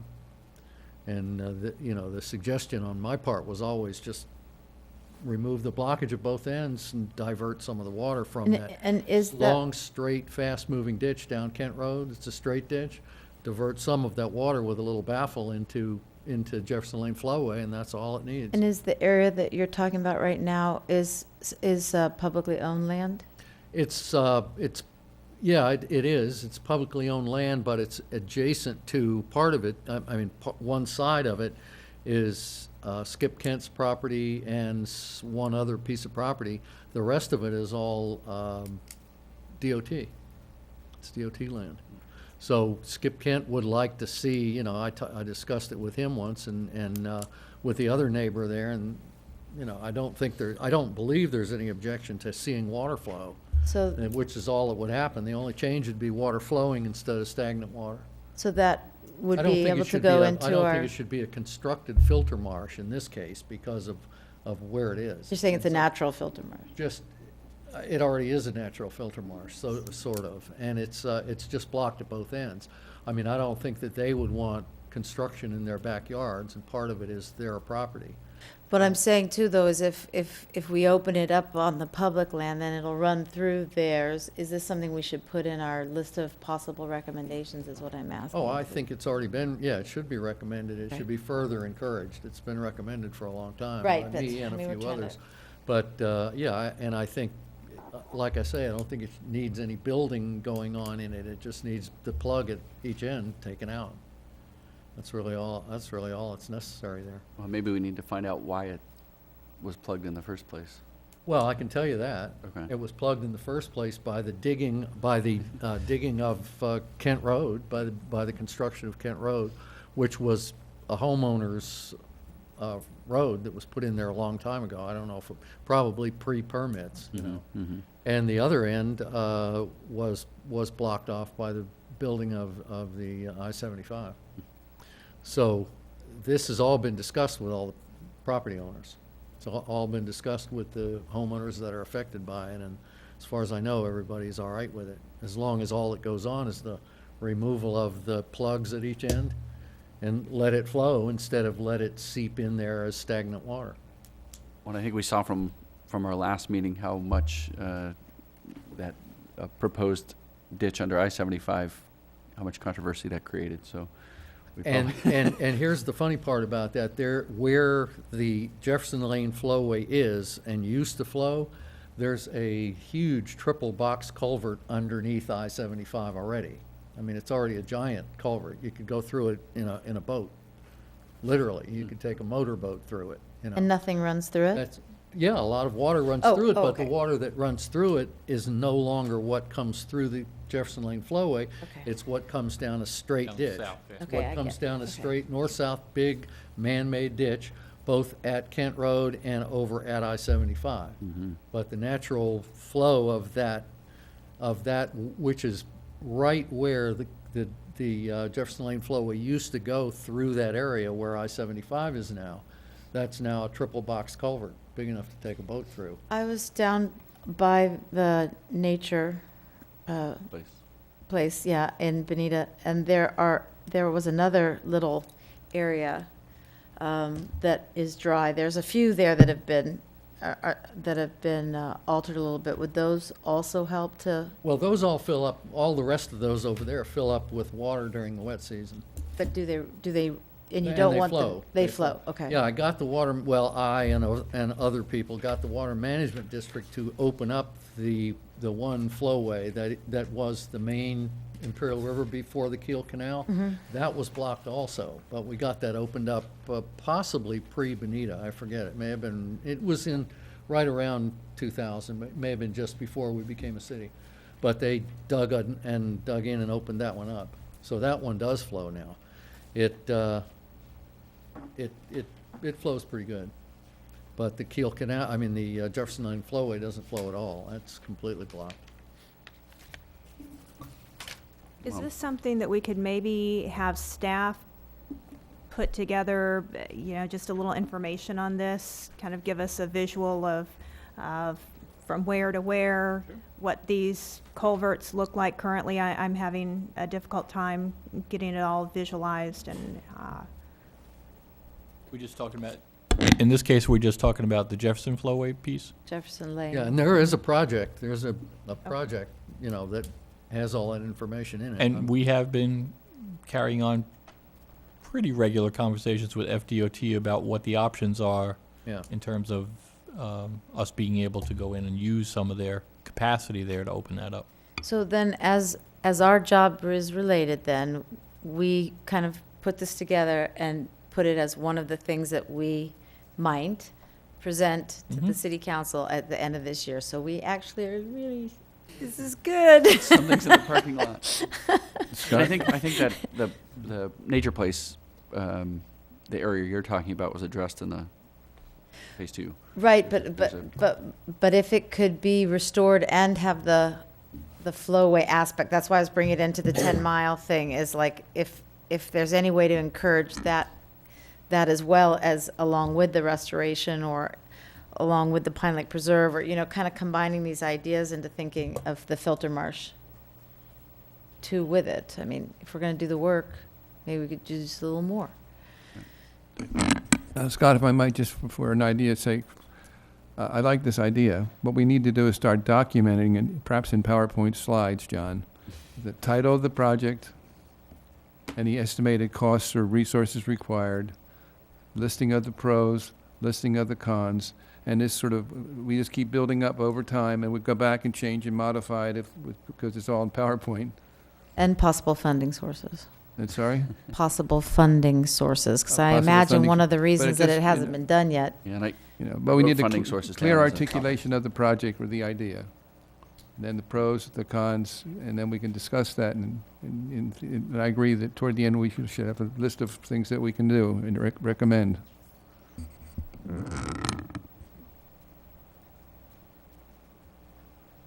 Right, And I so think that's the far- parking lot. Right, and so far I've heard discussion about Jefferson Flowway, and you touched on one or two others, but Pine Lake. Pine We Lake. said filter Pine Lake. marsh, Right. basically. Yeah, we talked about the filter marsh, Defining right. where and what, you know, that's kind of, yeah, that. And I think there was a filter marsh identified by the city as a potential project that was a very, That very was good bang for the Leitner. buck, right? Leitner. The Leitner Right. Creek, right, where the dog park's going to be. So maybe we need to have very, very strict ordinances regarding dog stuff yeah. there. Well, definitely, that would have, there'd have to be pickup, you know, of course, because that, I think that would be an ideal spot for a filter marsh over there. I suspect, although I haven't thought about that one a whole lot yet, but I have walked that creek, and it's a beautiful natural creek and probably a good idea. The Jefferson Lane Flowway is a beautiful old remnant of a beautiful river. It's really pretty. It's got giant trees in it, big cypress, big oaks. It's a real river. Any other comments specific to the 10-mile filter marsh, or can we put that one away?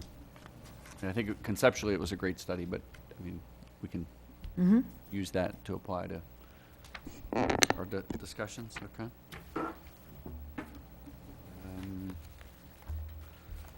We'll talk about the ecological memo. Sure.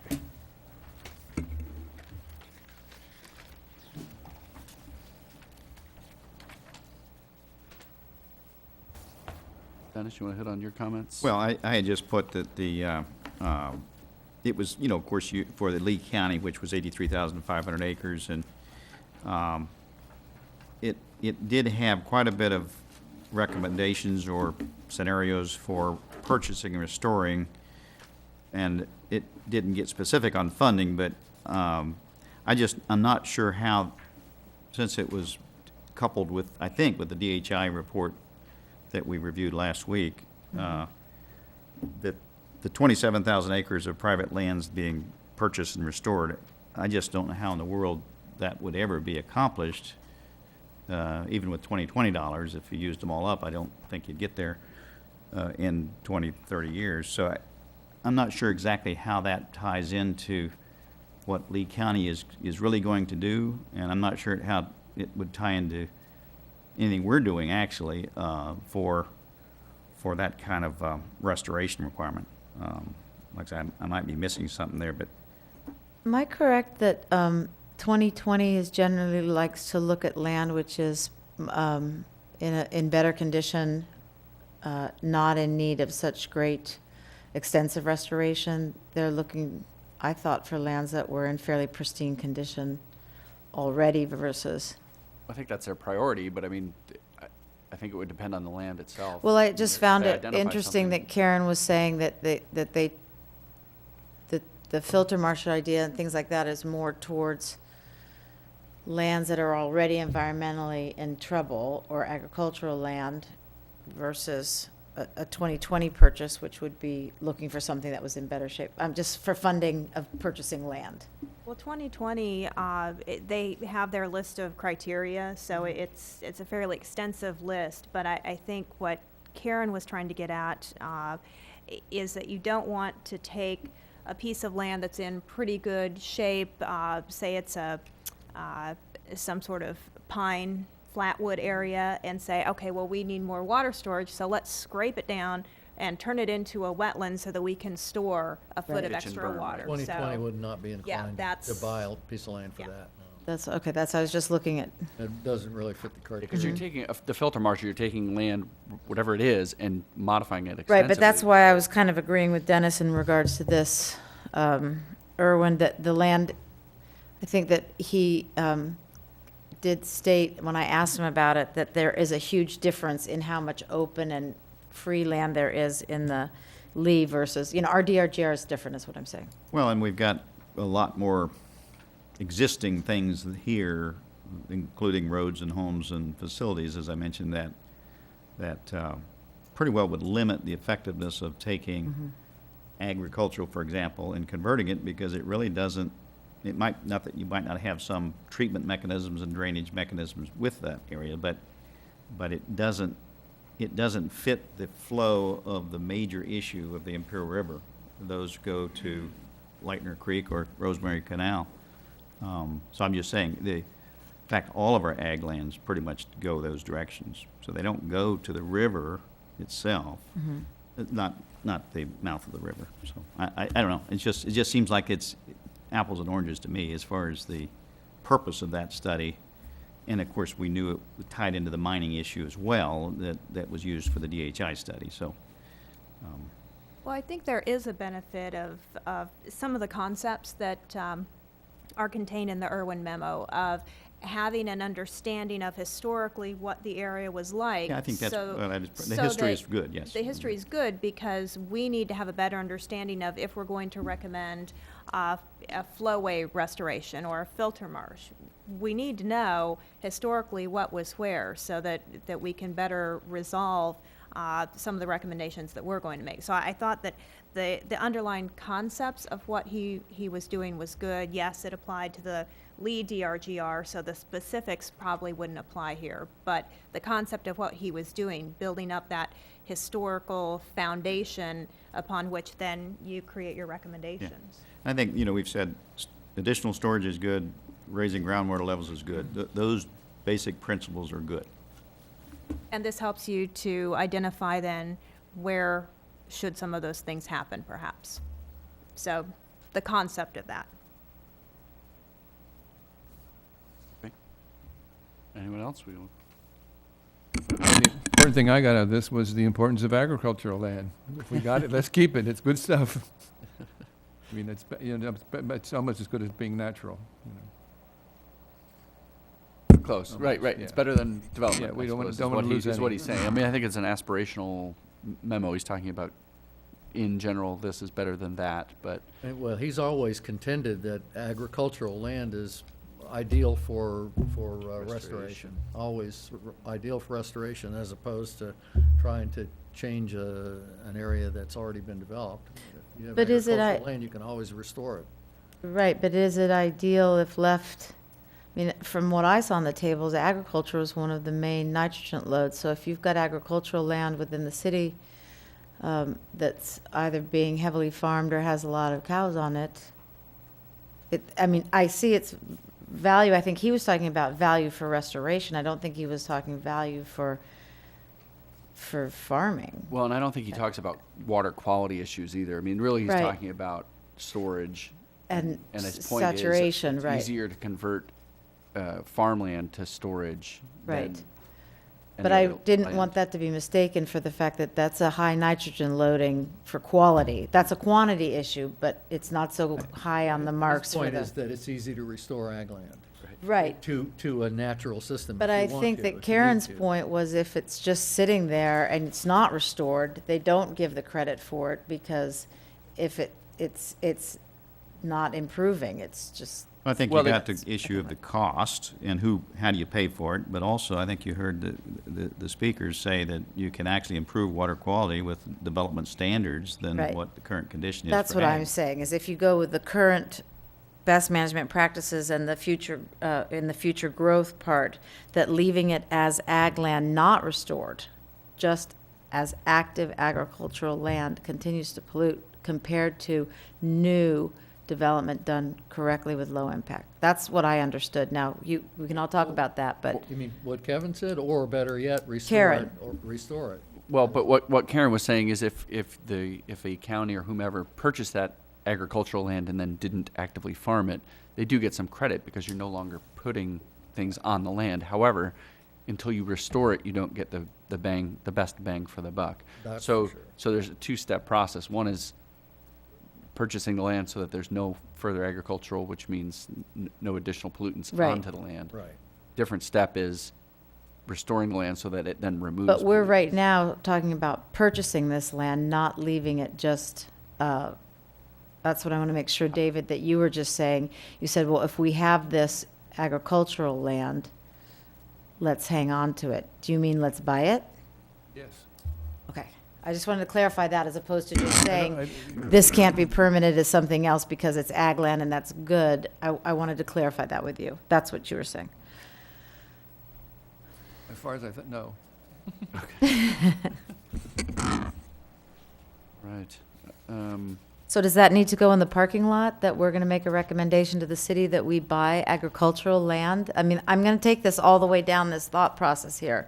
If you guys could, I I mean, know I I'm think we can jumping ahead of the certainly- gun we- with the funding, but if that's what everybody's hearing right here in this meeting, then we have to say, okay, this is a recommendation we're going to make to the city, therefore we need to ask for funding, therefore, I mean, if we're talking about buying a farmer's land, he has to want to sell it, and we have to be Well, willing yeah, to pay for I it. I don't agree that that would be the recommendation. I mean, it might be somebody's recommendation. I mean, mine would be to put the best management practices and low-impact development standards that improve the water quality and the drainage issues from the ditching and pumping that goes on there versus buying it, which we don't have the dollars, that'll never be done, and Right. it's the do nothing, so. Well, then this the has do to go in nothing the is parking lot to buy it. discuss And then later. it won't ever get, nothing Right. happens because you won't buy it either. It Okay. just stays. I just want to make sure that nobody heard But- that as being, that we all agreed that we should go out and start purchasing or asking the city, because I'm not exactly there myself either, because I'm not really interested in all the agricultural land being bought up. And I think we need to be somewhat cautious as to not micromanage the city and say, go buy that, as opposed to, as a global concept, consider this option. Okay, So- okay. And I think that realistically, what lands would be available for these sorts of restoration purposes? The ag lands. would I mean, be, so I think that I'm not sure that we have to get more specific than that of identifying the obvious, that if you're going to be doing this sort of restoration, ag land is a good place to look for opportunities. I agree with that, and, The- you know, obviously a willing seller. Yeah, Right. and I think that statement is probably a good general statement. However, all of the ag lands are in basins 2 and 6, which do not drain to the Imperial River. So the bang for the buck is you basically have a small basin that, and in fact, part of that isn't even in the B map. So I'm just saying, we have to be cognizant of the bang for the buck if we're making even a general statement, in my view, because these don't drain and help. Well, they do. Some of it doesn't help the B map, and some of it doesn't help the drainage Everything flows. drains to the Imperial River, Well, I know unless, it does. unless you got a flood on. No. My point, though, is that those ag lands that are out there are not part of they drain across 75, and they either go to Lightner Creek or they go to Rosemary Canal. Not all of them. No, I mean, and nothing flows across 75. I don't understand what you mean by that. I'm sorry. Here. This is from the master Dennis? plan. These are the studies that I had given you all. Dennis? All of the ag lands are here. Yeah. Sorry, all of the ag lands are in basins 2 and 6 based on the Microphone, not a pointer. water management. Based on the water management. Now, there might be some down in here, but all of your areas drain either to Rosemary or to Lightner.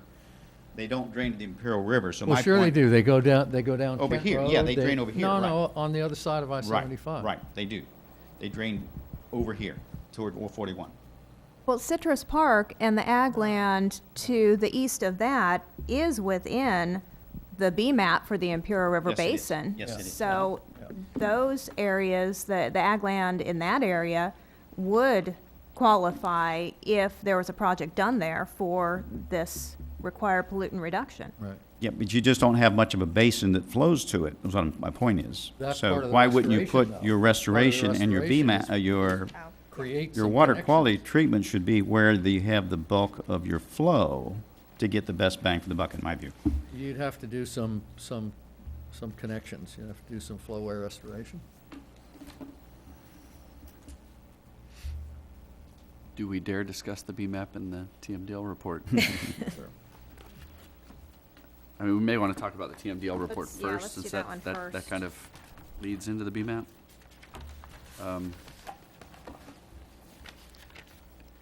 I already pointed out my potentially bad math. I don't know. Hopefully, we'll follow up with Julie on that one.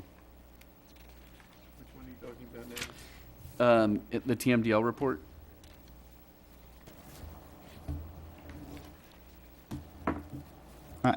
If you look at my comments real quick, which is the second report down, we identified that the basin was different, and that's fine. On this one, they're showing in that report BSU's wastewater facility as west of 75, which is really, I think, they're locating the water facility. I'm not sure how they made that kind of error, but it's pretty clear on the map that the wastewater facility is east of 75, not west, and it's not within this little basin that they've identified. So I'm not sure the significance of that, but they did not identify the Citrus Park wastewater facility, which is in that area. So, and then also the statement on the non-point pollution, the 15 years of studies from the CDM report. That I did go back and look at that 1998 report, and that was a report done for Detroit, the river that drains part of Detroit. And I'm pretty sure that most of that is, you're talking about urban area. I mean, we're talking about urban compared to non-urban, and I can understand what the statement is, but I think it's a little out of context to think that if you go back and look at what that report was done for, which was for a major urban industrial area, and comparing that runoff, urban runoff, versus the imperviousness aspect, and because you're talking about probably 100% impervious stuff in areas like Detroit. Right. So, Well, Which it is- would be a matter of degrees, but I think the statement in general, I mean, it's pretty intuitive. A paved area is going to generate a lot more runoff. yeah, more And- runoffs, I agree. And, as But- far as how much pollution is in that, I think that, I think it becomes a treatment issue of the modern treatment mechanisms and retention requirements. And in fact, most of your suburban densities, you're not going to have 80% impervious. You're probably having 40% or so. But the loading is about half of ag. So I mean, you really can get an uptick if you have good treatment mechanisms in development. I was curious too, this one. But not in urban. I'm not talking urban with No. central urban. I'm talking about suburban, which we're talking about here. Well, that's one of the reasons that I wanted to talk to DOT, because as well as these things, I also went out and read quite a bit on the DOT, Florida DOT, about impervious roads, because Cullum had mentioned them. And they're not suitable for high-speed, high-traffic, heavy truck, and high speed, but they're very suitable for small local traffic when you're keeping it down, but under 40 miles an hour, 35 miles an hour, and that kind of suburban commuting back and forth and going back and forth to the grocery store, things like that. The new impervious road surfaces that Florida's doing a lot with. So that'll be interesting to talk to them about maybe keeping, when they were building Three Oaks Parkway and discussing 951, there was a lot of talk about what speed we wanted people to travel these roads at. And if the speeds are kept down, then you can use those types of road surfaces, which would really be advantageous and not have the runoff problem. But then I'm more likely to get a ticket. Yeah, and that brings in more revenue, so then we can. Very good win-win. I had a question about the imperviousness table, and I guess I'll follow up with Julie on this, but they've got wetlands and water at 0.3, which is about equal to high-density residential. Which chart is that? This is 4.6 on page 21. I didn't bring my copy. And I think it's only important because we've got about 2,450 acres of wetland in the whole area, and with that, when you start adding the mathematical models, we come up with a 5,300 acre feet of runoff from wetlands out of a total of 9,000 for the whole basin. So, I mean, I guess that's a question for her. I just... If we don't hold it, it's going, yeah, exactly. Right, but I mean, I would think wetlands, same thing with water. I mean, they've got the same water and wetlands as a 0.3 imperviousness, same as high-density residential. I would think you'd have, 100% storage capacity and then 100% loss once it overtopped whatever. Mm-hmm. So maybe that's a follow-up for Julie, I guess. Yeah, that is a. But it all builds. I mean, the problem is this TMDL report. Everything builds off that. So all of our Right. everything we do from this point out, and if it's based on inaccurate numbers, I'll say, then that's a problem. So we also found the sampling data on table 5.1, page 22, the Imperial River at Orr Road, and then Lightner Creek near Terry Street. They only sampled for in one instance 1 year 20 times. And the other was over 2 years 163 times, compared to Imperial at Lightner Creek, which was over a span of 17 years, 1,600 studies. I mean, I think that's statistically important.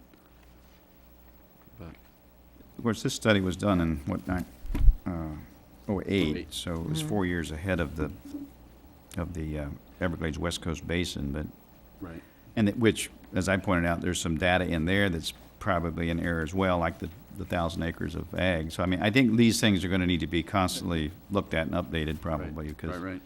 Well, aren't we coming up on the update on this, the TMDL? Maybe not. Okay. Well, I think maybe one of the parking lot issues from this document would be the concept that having a pervious surface, whether it's keeping areas natural, pervious pavement, those sorts of things are going to be an important part of any solution in the DRGR. Something general like that. Yeah, I think we should definitely make that statement.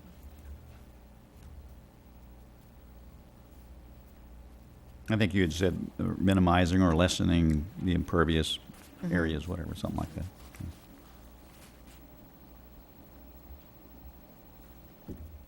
All right.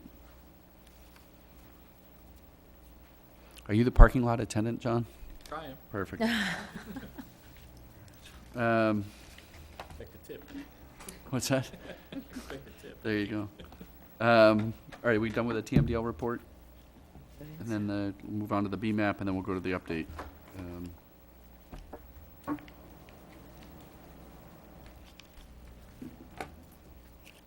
I think the one takeaway from this, and we talked it before, and it can be a parking lot issue as well, is that this encourages local governments to pursue the low-impact development requirements and best management practices. And I think we heard from the county that they're also pursuing that. So I think, and Fred had a question earlier, I think, in the meetings that can the city impose additional standards? And the answer from the district was, yeah, you can. So I think that would be the takeaway, is that the city, and I had encouraged that as well as this earlier in this group, that we should be looking at even if we have to pull from these sources or have a consultant do it, best management and/or low-impact development standards that would ultimately maybe be refined as they go to in an ordinance format. Yeah, and you know, that was one of the things that I pulled out of there, the quote on page 61, that the ERP is essentially established to maintain the current condition. And that's not going to help the city get to that required 26.5% load Right. reduction. So that is going to have to be achieved by additional things that the city does, and we can't simply say, well, the ERP is going to solve it all. So I think that's a very important, Right, no, I agree. The ERP won't Concept. solve. The city has to help with the so I think that's a standards. good Right. statement, parking lot issue. Yep. The one thing I had on my fourth bullet on that too is that, and I don't know what this means, but it says that it includes existing development, water quality improvements, as well as new developments. So I don't know if, I guess that maybe was a question for the county or the DEP. What do you mean by existing development? Is there retrofits? Is it just public projects, or do you actually go back and do you do it by enforcement, or you just say, okay, the existing means we have to spend taxpayer dollars? I think Karen said that they were going back within the existing So the communities. existing and- communities, Yeah, that would have to be voluntary probably versus, right, but they were trying to educate them so that they would Right. want to, Mm. so that they could improve. And some of my friends in Naples have been doing it within their communities. They like get together and go to the HO and say, look, we want these ponds clean, they're, you know, and stop planning up close to them. And they're actually, as a community, changing it. That's how I read that in the existing development. I was curious about that because I'm always curious about, in that area in particular, what opportunities do we have retroactively to the homes that are already there? Well, like you said, education on the BMPs, and education on Florida yards and neighborhoods and that pond. Right, and if we yeah, there can't. could be incentives as well that might be, if we said, here's how much it cost us to meet the TMDL requirements, how much dollars per pound of nitrogen, you know, is there some incentives that would save the city money by retrofitting, private dollars or private and- communities? And I think that even as far as septic and well practices too, because, if I change the windows in my house, if I, do certain things, get a new air conditioner, there's an incentive out there tax-wise and stuff too, so that might be a possibility. Well, it's similar to the old 41 overlay where we help people with their facade or their paint colors or Right. whatever, where the city provides some financial incentive to improve the area. Same thing, if you're improving your, Are you writing that in the parking lot? you're improving your TMDLs. And I guess it would be nice to know is, in my mind, the closer you are to the water, the more important it would be, especially the folks who live right on a waterway, whether it's a creek or the Imperial itself. What time of year? I mean, everybody's on a waterway. That's true. No, I mean, if you live there, Sorry. if I'm 5 miles inland and I fertilize my lawn, it's probably not going to have the same impact on the watershed as the guy who lives right on the Imperial. But that's Especially what if I'm you- saying especially is if in you go to- July, 5 miles from the Imperial is going into the Imperial. It's just sometimes out in East Bonita, it runs pretty strong. I mean, you could float fast in there too, but down Bonita Grande heading south. Right. So I also, on page 78, table 39, it talks about the monitoring network. And I noticed that of the 12 monitoring locations for the Imperial watershed, all but one are in the city. There's only one outside of the city. I mean, talk about not knowing what's coming into the city. I was curious about that because everyone always says the water starts up at Lake Trafford, and I am really curious, and I didn't feel there was enough monitoring also to tell me how bad is it before it actually gets here, how bad is it through the DRGR, and how much more of it does it pick up when it starts to get to the west side, to really have those numbers. And you know, I know that we have to take care of what comes to us, but how bad is it when it comes to us? And this brings up the whole part of the area that's, you know, coming into Crew and into the whole thing. I mean, what's that already like? Right. I can ask Public Works to get me a little more detail. I know the city has independently been doing our own monitoring around the perimeter. Okay. So we can have a better handle on water, you know, on the numbers as the water comes into our jurisdiction. But that might be different monitoring points than what you're seeing in those reports. Maybe, but I mean, my point more is not what's in the city, but what's not in the city. That's what John's saying. We can't yeah. monitor. No, I know we what's out there, can't. But we can around our perimeter. But FDOT should. I mean, not FDOT. DEP should. Well, but they don't. That's, I didn't that's see it my either. point. Is yeah. I mean, I'd be curious if your watershed is, you know, starts 30 miles from here, to see a line of testing sites, and you just go down and you'll. But you're actually I would assume testing you'd it? see a progression of the nitrogen levels as you go.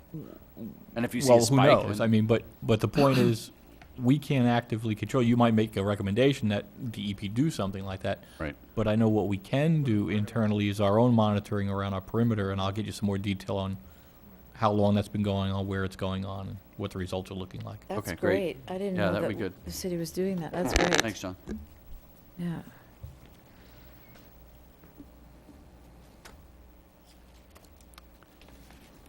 Anything else on that one?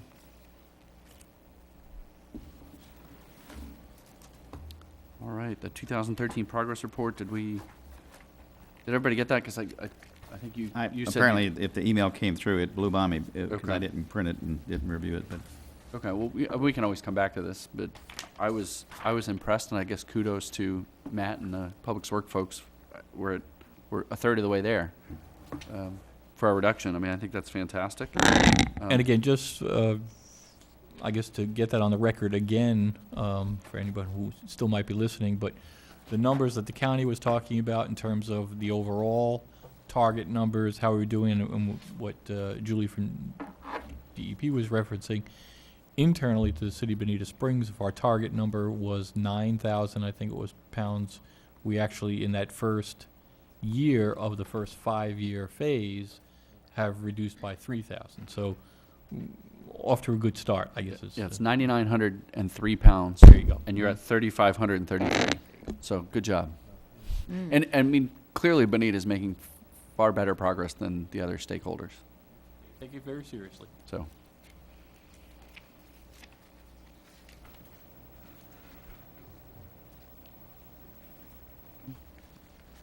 I noticed that there was 3 projects of the 16 that were identified in that Phase 2 update that were in the DRGR, that none of them hit the top 8 priorities that are being funded now, but you know, there could be a parking lot recommendation to complete those and fund them, and find the funding. It gets back into a funding source for that approximate $1 million of 3 projects that are already identified for the DRGR. Right. And for fun, I drove by this Phelps Avenue project, and when it was raining, and it was very boring. Nothing was happening.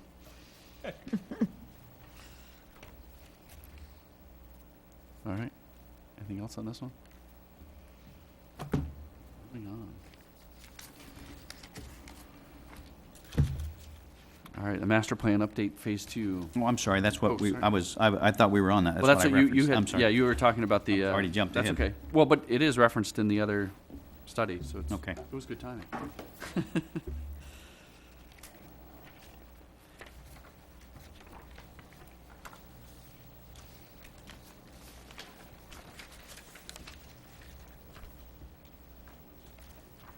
Well, I thought that it was interesting that in this, the master plan Phase 2, they talked about something that I think has been brought up a number of times, which is when you're looking at these BMPs, wet detention, wet retention, dry detention, the soil type and groundwater are really going to be determinant factors. And I think it was mentioned in the presentation that a BMP here might not work there. So it's going to be very site specific, and having a better understanding of what the soil types are in these areas that we're thinking BMPs could be important, we're really going to need some assistance in figuring out the soils, the groundwater, and how all of that fits together. Mhm.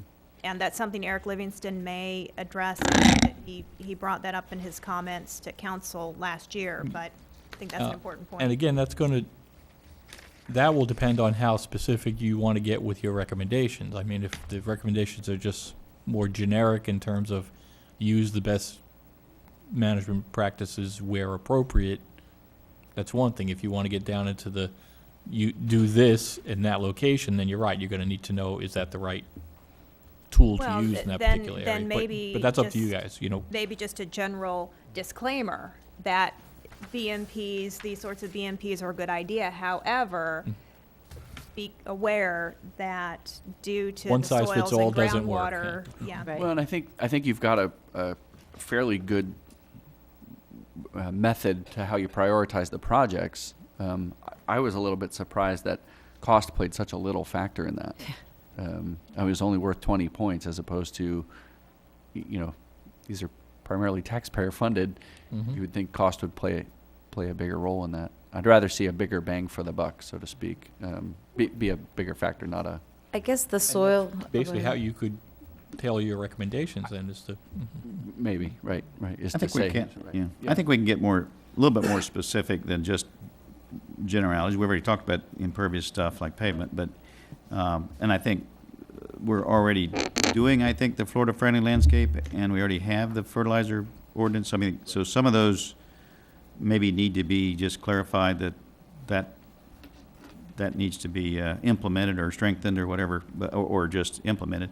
But some of the other ones, like bioretention areas and rain garden. I mean, those are things, if there's some way to do either a point system or one of the charts on the DEP, I think list had some percentage reduction removals for some of these different criteria. So I think we might want to get more specific on the ones that we would recommend that are achievable, practical, good bang for the buck, those types of things. Right. Audrey? Our landscape code for developers does have the Florida landscape criteria, as well as, of course, we adopted the fertilizer ordinance. Yes, right. I had that somewhere, that chart you were talking about. But even things like the street sweeping, which I don't know how well it's enforced, but those are things that, especially when you have a homeowners association or even maybe some of the city roads, those can be quantified a little bit more often of how often you do that type of thing. And then, that's the chart I was Yeah, it's on page 15, table 6 of the BMAP. This is what Dennis is talking about. Yeah, where you, Yep. But perhaps for now, we could have some higher level, we're not going to solve it through a single BMP. The soil and groundwater levels are going to be a determining factor of whether a BMP will work in an area. Start with that and then maybe add put more meat on the bones as we go forward. And one of the problems I think in the past has been the various soils and then the marl, where if you're going to have either some retention or if you're going to decide this is a good place for rehydration, and then there's always been a lot of public talk about recharging the aquifers. There really hasn't been a consensus on the science in the DRGR amongst the public and the city council members, et cetera, to really know, okay, what are we talking about as far as how much water is actually seeping back into the aquifer, in what parts is it happening, in the exact area that you're talking about putting a development, or in the exact area you're talking about putting a filter marsh, so that we make sure that that we have a better consensus on the science, because that's the thing that I've found frustrating, is that one person throws out there is and one person throws out there isn't, and whether we need an actual study out there of just that to say, okay, where is the marl, where is it impervious, and where is it actually seeping through. I know that in the pit they've gone through it, and so I know that in the mine, and that has impact too, because that means what water's going down. So we need to really understand that unique part of East Bonita. The other thing, Mr. Chairman, I had, and John, that email I sent on the district requirements went out, right, to the group Friday? Yeah. Well, one of the things, and I know we've said the ERP rules don't get us there, and I agree with that, but they do require in here a site-specific water quality analysis. So I think if the district requires that for permits, there's no reason the city couldn't see that and verify that, you know, that water quality analysis is meeting the BMAP requirements, what I'm saying. So, you know what I'm saying? Well, I do, but, I mean, the district isn't going to be assessing the project for meeting any kind Right. of city-specific reduction. But if they're, my point was, if they're requiring site-specific water quality analysis, then the city, we can recommend that the city also review that to meet, so it's meeting a minimum of the 26.5% reduction, even though the district may not be able to enforce it. As I'm saying the city can enforce that. So it's an extra level of protection. Well, I'm just saying, since they got to do it anyway for the district, but let the city review it for meeting the BMAP if the district can't do that through the ERP rules, what I'm saying. Yeah, so, Yeah. so it would be essentially, the city would have their standards. It would be all part Yeah. of the project. Yeah, we already have them, yeah. Yeah. Right. John, regarding the recharge, did we invite Greg Rawl to come in and give us a, Haven't yet. We haven't. did we put that on our list? Did we? Sure we did. I thought we did. Yeah, there were about, I don't know what the number was up to, I want to say 18 or so different entities, including Greg Rawl, but Yeah. I've just gone through the ones Okay. that we've identified so We far. will invite him though, right? You guys tell me? Yeah, we have to indicate who we want. Yeah. 'cause I think we've prioritized it from meeting to meeting, so. That's what I'm asking. I'm Okay. saying, do- Greg do- Rawls do- the guy, though, to talk to, Yeah. isn't he? So can we add him He's a to the? hydrogeologist. Apparently, we would like Greg Rawl, so if you want to, I did too, that's why. I mean, I think John's point is we've got so many names on the list, we have to tell him who to invite when, so that we know. There you go. Well, you notice So- I asked a question. I said, did we invite him And I yet? appreciate That that. was my question. I know- We didn't yet, but we will. That's good. And before we break up today, obviously, as is my practice, I want to not only go over the next agenda and what I think I've heard for the next agenda, and maybe those questions that we want to articulate for DEP and the county, but I still want to go through that list of presentations and dates again, because I'm confused as to why we're not meeting on the 2nd, but maybe I got something Yeah, wrong. Maybe we are, it's on the city website as the 9th. If we want to meet on the 2nd, that's fine with me. I'm not sure how it got on for the Okay. 9th, but this, let me put it this way, the simplest way is, we're still meeting every other week. And as long as you tell me yes, then it's the 2nd, not the 9th of June. I didn't have a meeting down for either of those dates, so. I didn't either. You didn't either? Yeah, Well, maybe we just hadn't settled on I don't one. think we had gotten that far, but I was Yeah, going on I the don't- assumption I that don't we're know if I meeting did. every I other don't know if week. we were meeting on the, first and third Monday of every month, or in which case there'd occasionally be a third. No, I think the only Oh. time we actually skipped one was because of some scheduling Got it. conflicts. Okay. But until I hear otherwise, I was assuming it's every other week. If you told me it's not every other week, I'd be thrilled, but that's, up to you guys. So it is Monday, June 2nd, then would be the 2 weeks. If we stick I'm- with the every other week, yeah. When's Memorial Day? I don't know. The 26th. That's the weekend before. Yeah. Okay, so we skipped that. And I think maybe as we're looking into some of the July meetings, I mean, I know I'll be gone for a part of that time. I don't know if we just want to maybe send to John if we know specifically times during the summer that we'll be gone, and see if we can. Yeah, if we can, Okay. if everybody can confirm availability again so far, under the assumption it's every other week until I hear otherwise, May 5th, May 19th, June 2nd, June 16th, and then let me know what your availability is beyond that, Okay. and we'll start filling in those blanks. I know I'll be at May 19th, but, like I said, we're gonna have different times off for people here, so. Thank you. All right, going back, I know somebody had mentioned the Citrus Park, Package what, a plan. package plan, Yeah, thank you. yeah, they did. Trying to remember the word there. Table 5.3 in the master plan update, page 5-6, talks about it. Also talks about the reclaimed water I assume that's from BSU. 2.3 million gallons a day, and then the average nitrogen content. So the BSU reclaimed water is quite low, 0.02, less than 0.02. Glades Haven Park is at 3.0, and Citrus Park 6.55. Hasn't that closed? Yeah, Glade Haven Glades closed. Oh, sorry, Glade Haven sorry. closed, Yeah, yeah. I just It's long gone. You know, they took all this stuff out of it. right, right. Just pointing that out, that's, but, so, Well, BSU's reuse doesn't, there's no applications in the DRGR area. right, It- but but- somebody had asked the Oh. question, what was the Yeah. nitrogen content? There's gotta be nitrogen in that water. So, Mhm. The reclaimed water? pardon? You mean in the reclaimed water? Correct. Yeah. But I mean, it's addressed and quite low. Anyway. That's it. And Tori, this is the one you might want to look at for the various funding sources. It goes, in section 10, it goes through pretty well. MSTUs, federal grants.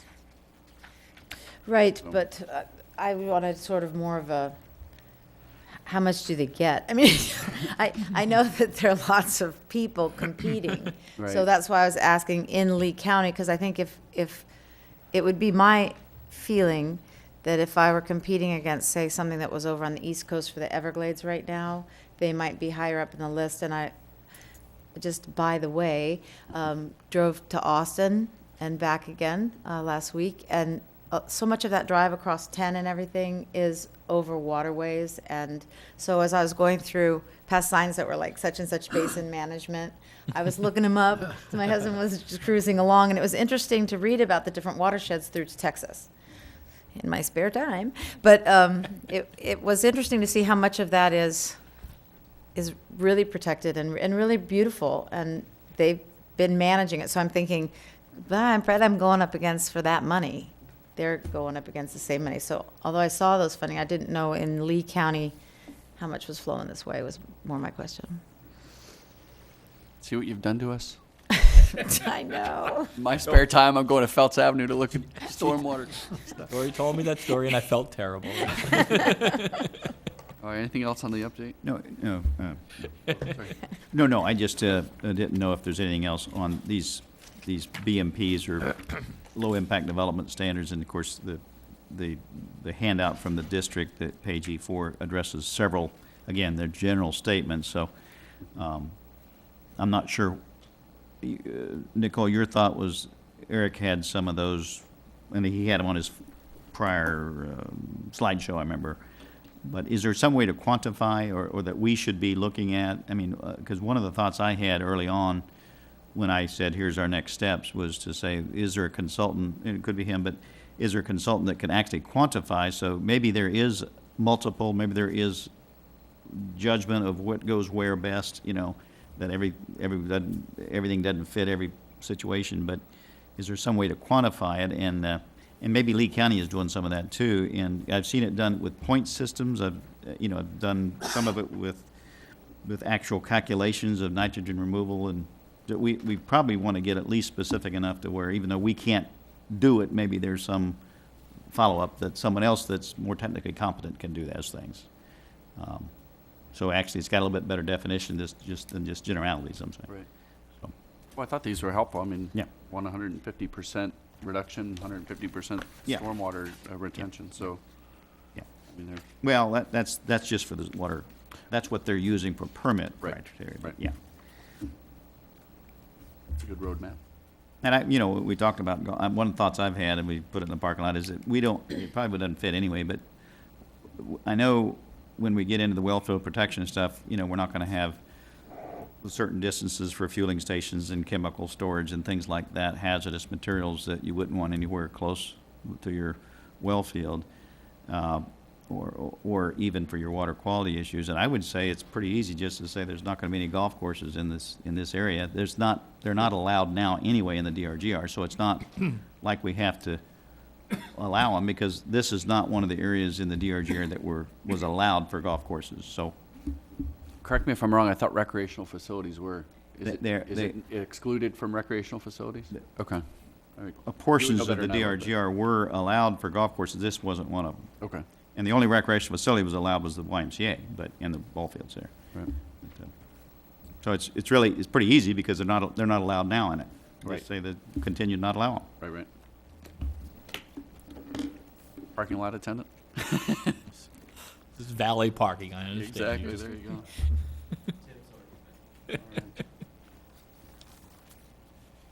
All right, so lead DOT next time? Again, I'm still trying to confirm that, but that's the Okay. plan. If they can't make it for whatever reason, again, we have the mine coming in on the 19th. Kevin can't make it until June 2nd, and Eric can't make it till June 16th. Do you want me to try to get Greg Rawl for, excuse me, the 5th? I mean, I don't Yeah. know. Yeah, I mean, Yeah. if sure. I mean, I don't see, I mean, we could always put I DOT don't need to off wait, or. yeah. Do we know if, Or double up. has there been any discussion with him that he would put DOT off? come gratis, or do you pay him, or how does that work? There has been no discussion with him. At I this think- point, everybody has showed up gratis. Yeah, I think if we can ask them to show up gratis, that's the way to go. Sure, you can add. Well, I think he'd be happy to come defend his report. I would you know. assume so. I'm pretty sure he would. I bet. So that leads us into what, I mean, just read the raw report for next time? Be nice to have Yeah. light homework, seeing that it's FCAT week for my daughter. Joking. Not related at all, but. That's so-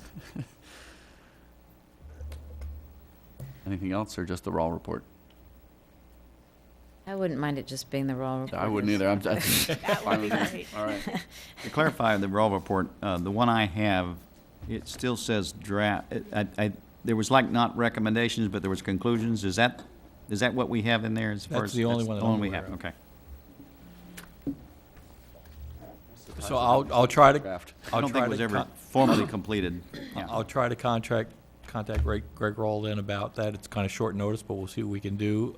If I can confirm both, are you up for doubling up with lead DOT? That's fine. Yeah. Okay, That's good. fine. Okay, good. Just wanted to make sure. Sure. All right. And on that, excuse me, real quick, since it's, well, no, I'm sorry, it's lead, this is FDOT, not lead DOT, right? Go Lee. Right. No, lead Lead. DOT. Oh, lead DOT. Yeah, Yeah. I meant lead DOT. Are we going to have FDOT here? Or do we, I mean, we've got 75 in the crossings, and we've heard from the district. I don't know if we need, I get, FDOT had not been really. and lead DOT discussed. is responsible for the Kiel Canal Weir operation. Is that correct? That's what I heard? That's Yeah. what I. That's what I remember. heard. Yeah, I think So that's that's right. important yeah. there, yeah. Mhm. Okay. And I kind of wanted to talk about Bonita Grande and Terry Street and the loads.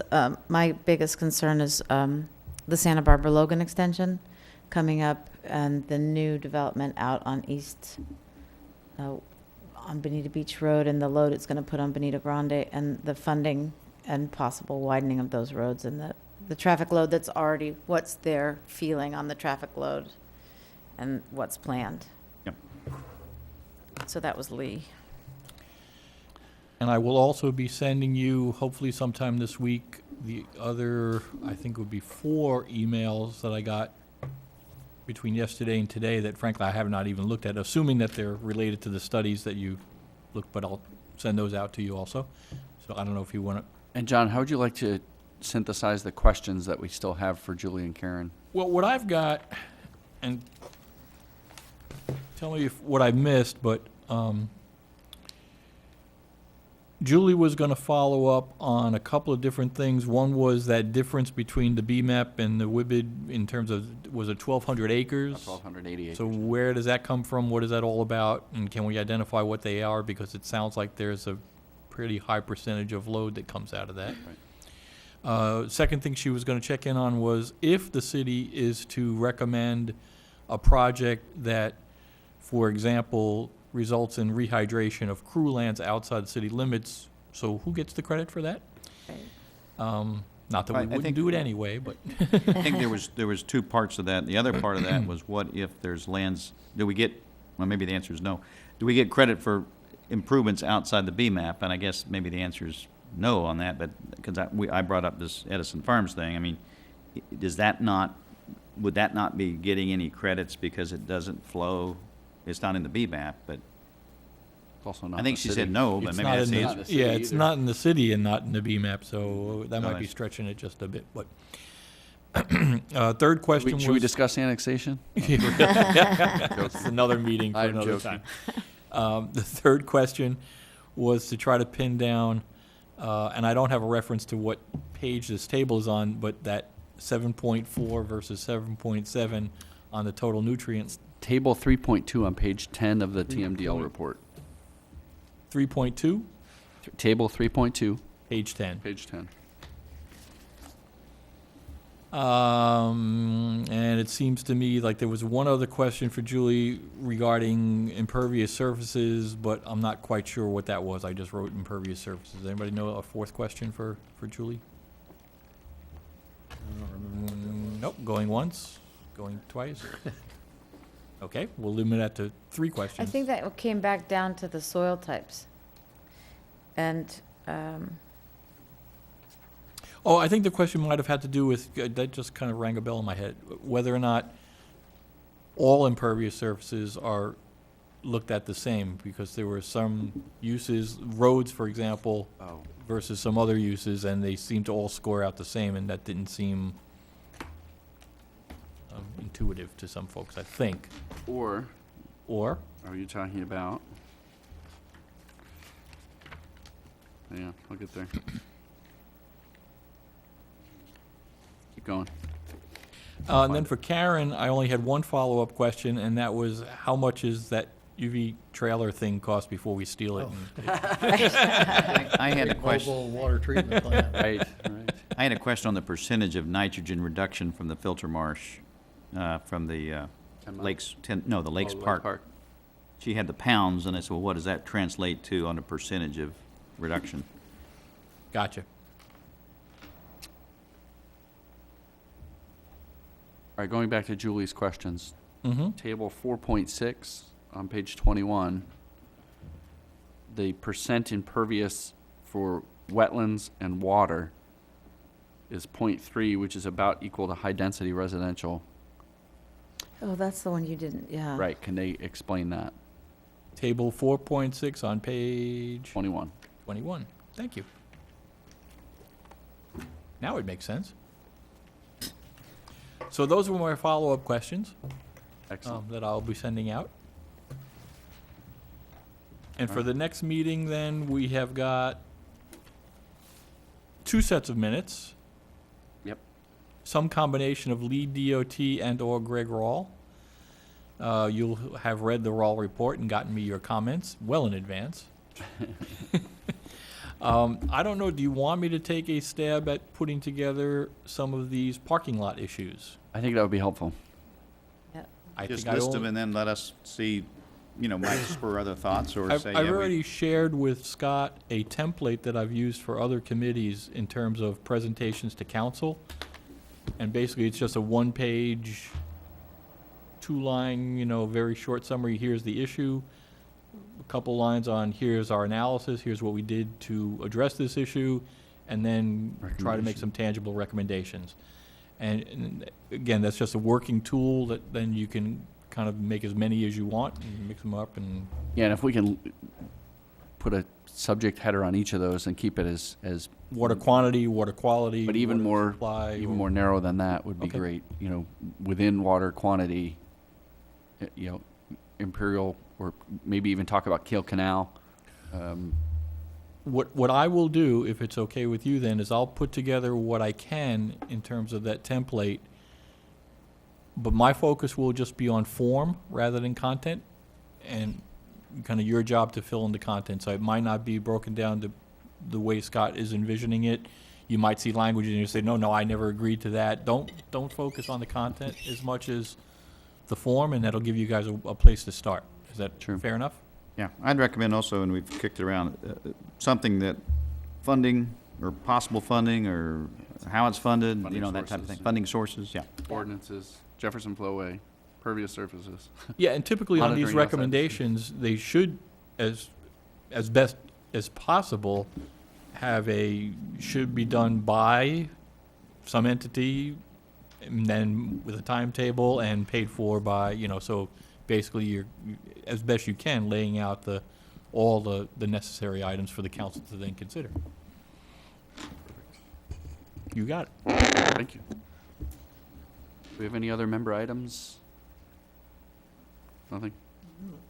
So John, you've given us your update. Oh, yeah, except I have one other question. So, because I typically don't respond just to members of the public come up, am I including the banana peel in the next packet?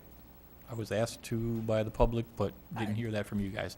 I Say think that again, I'm sorry? I was asked by a member of the public to include the banana peel in the next packet. I think you all get it. I think it's pretty much out there. I don't know if it needs to be in the packet, but I take my direction from you. I don't object as long as it relates to the water issue. I mean, I know she indicated, and we've got public comment again here in a minute.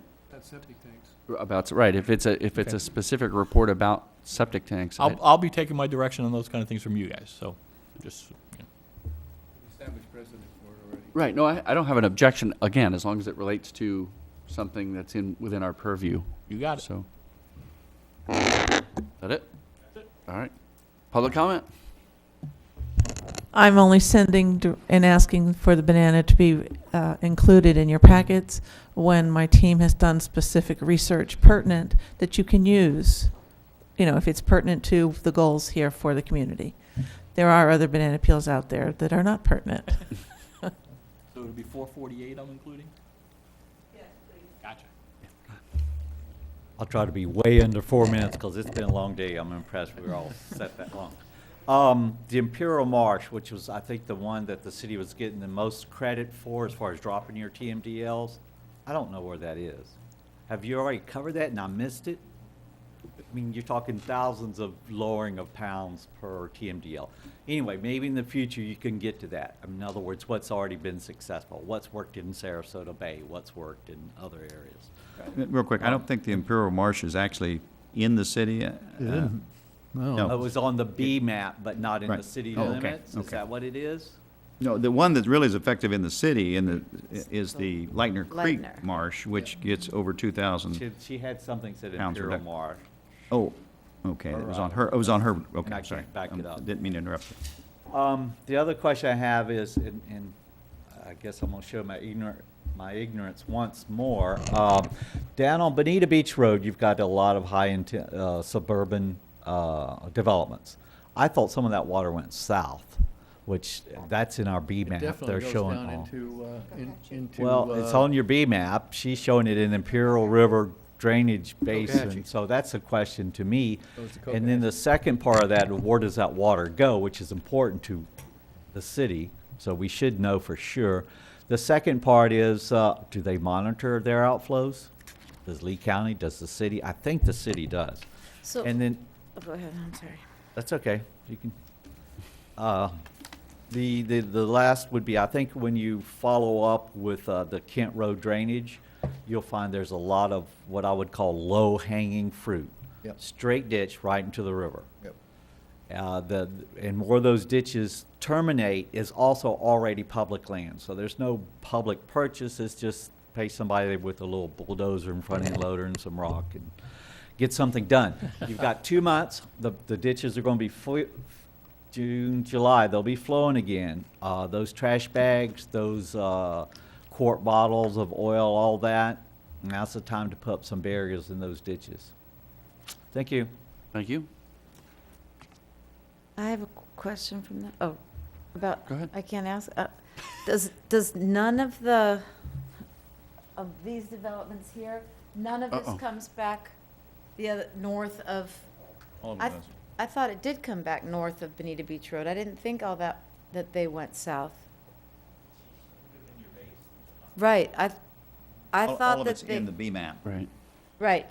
Okay, so that was the question that was just asked, and you were all saying it goes to Cocohatchee, but No, I. I said some goes to Cocohatchee, some goes south. I don't know what goes north and what goes That's south. And we a- that's a- discussed- that's I a know good some question, goes to yeah. the Cocohatchee. Right, and we discussed at the last meeting that the new project going in has a portion Right, where they're- but where these they're- up here I thought came back, so maybe we could find that out within the city works. Thank you. Okay, sorry. Kathy McGrath for the record. I know you're all ready to go home, but first of all, I want to assure Audrey and all of you, before when I made my statement, I wasn't indicating that I thought you had meetings besides this. All I was saying is that the fact that crew wants water, please keep that at the top of your priority list. And the other thing I want to say is recently I read a statement where someone kind of criticized the city's consultants, which are was the Baracco report, of course, for using what they said was the losing side, the opponent's side in a lawsuit. And I just want the record to show that that lawsuit was between landowners and Lee County, not Bonita Springs. And those landowners are appealing this. And strangely enough, in one of Mr. Irwin's reports, some of these same landowners are the ones that he claims are negotiating with the county for storage, conservation, and whatever. But anyway, that was the counties. And as far as the city of Bonita, they really won because remember, all those big acreage, I remember picking tomatoes out there, Billy Joe Grant, Gargiulo and all. That was in the DRGR. They fought that. It took 6 years, but they won. The city won big on that. And I think it's important that everyone remembers that. Thanks. Thank you.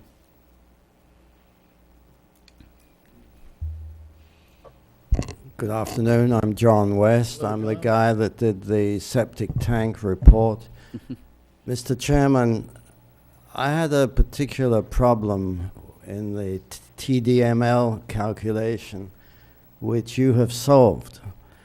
0.74 and 0.77. The poundage equivalents of these figures don't match up with a reduction of 24.87%. It's more like just over 20%. So you were right. You should stay at a Holiday Inn Select more often. Thank you. I should get money for saying that. For the city, of course, you know. Any other public comment? You were right, so we should stop. Yeah, exactly. Seeing none? All right. Next meeting's May 5th. I think we beat that one to death. We're adjourned. Thank you very much.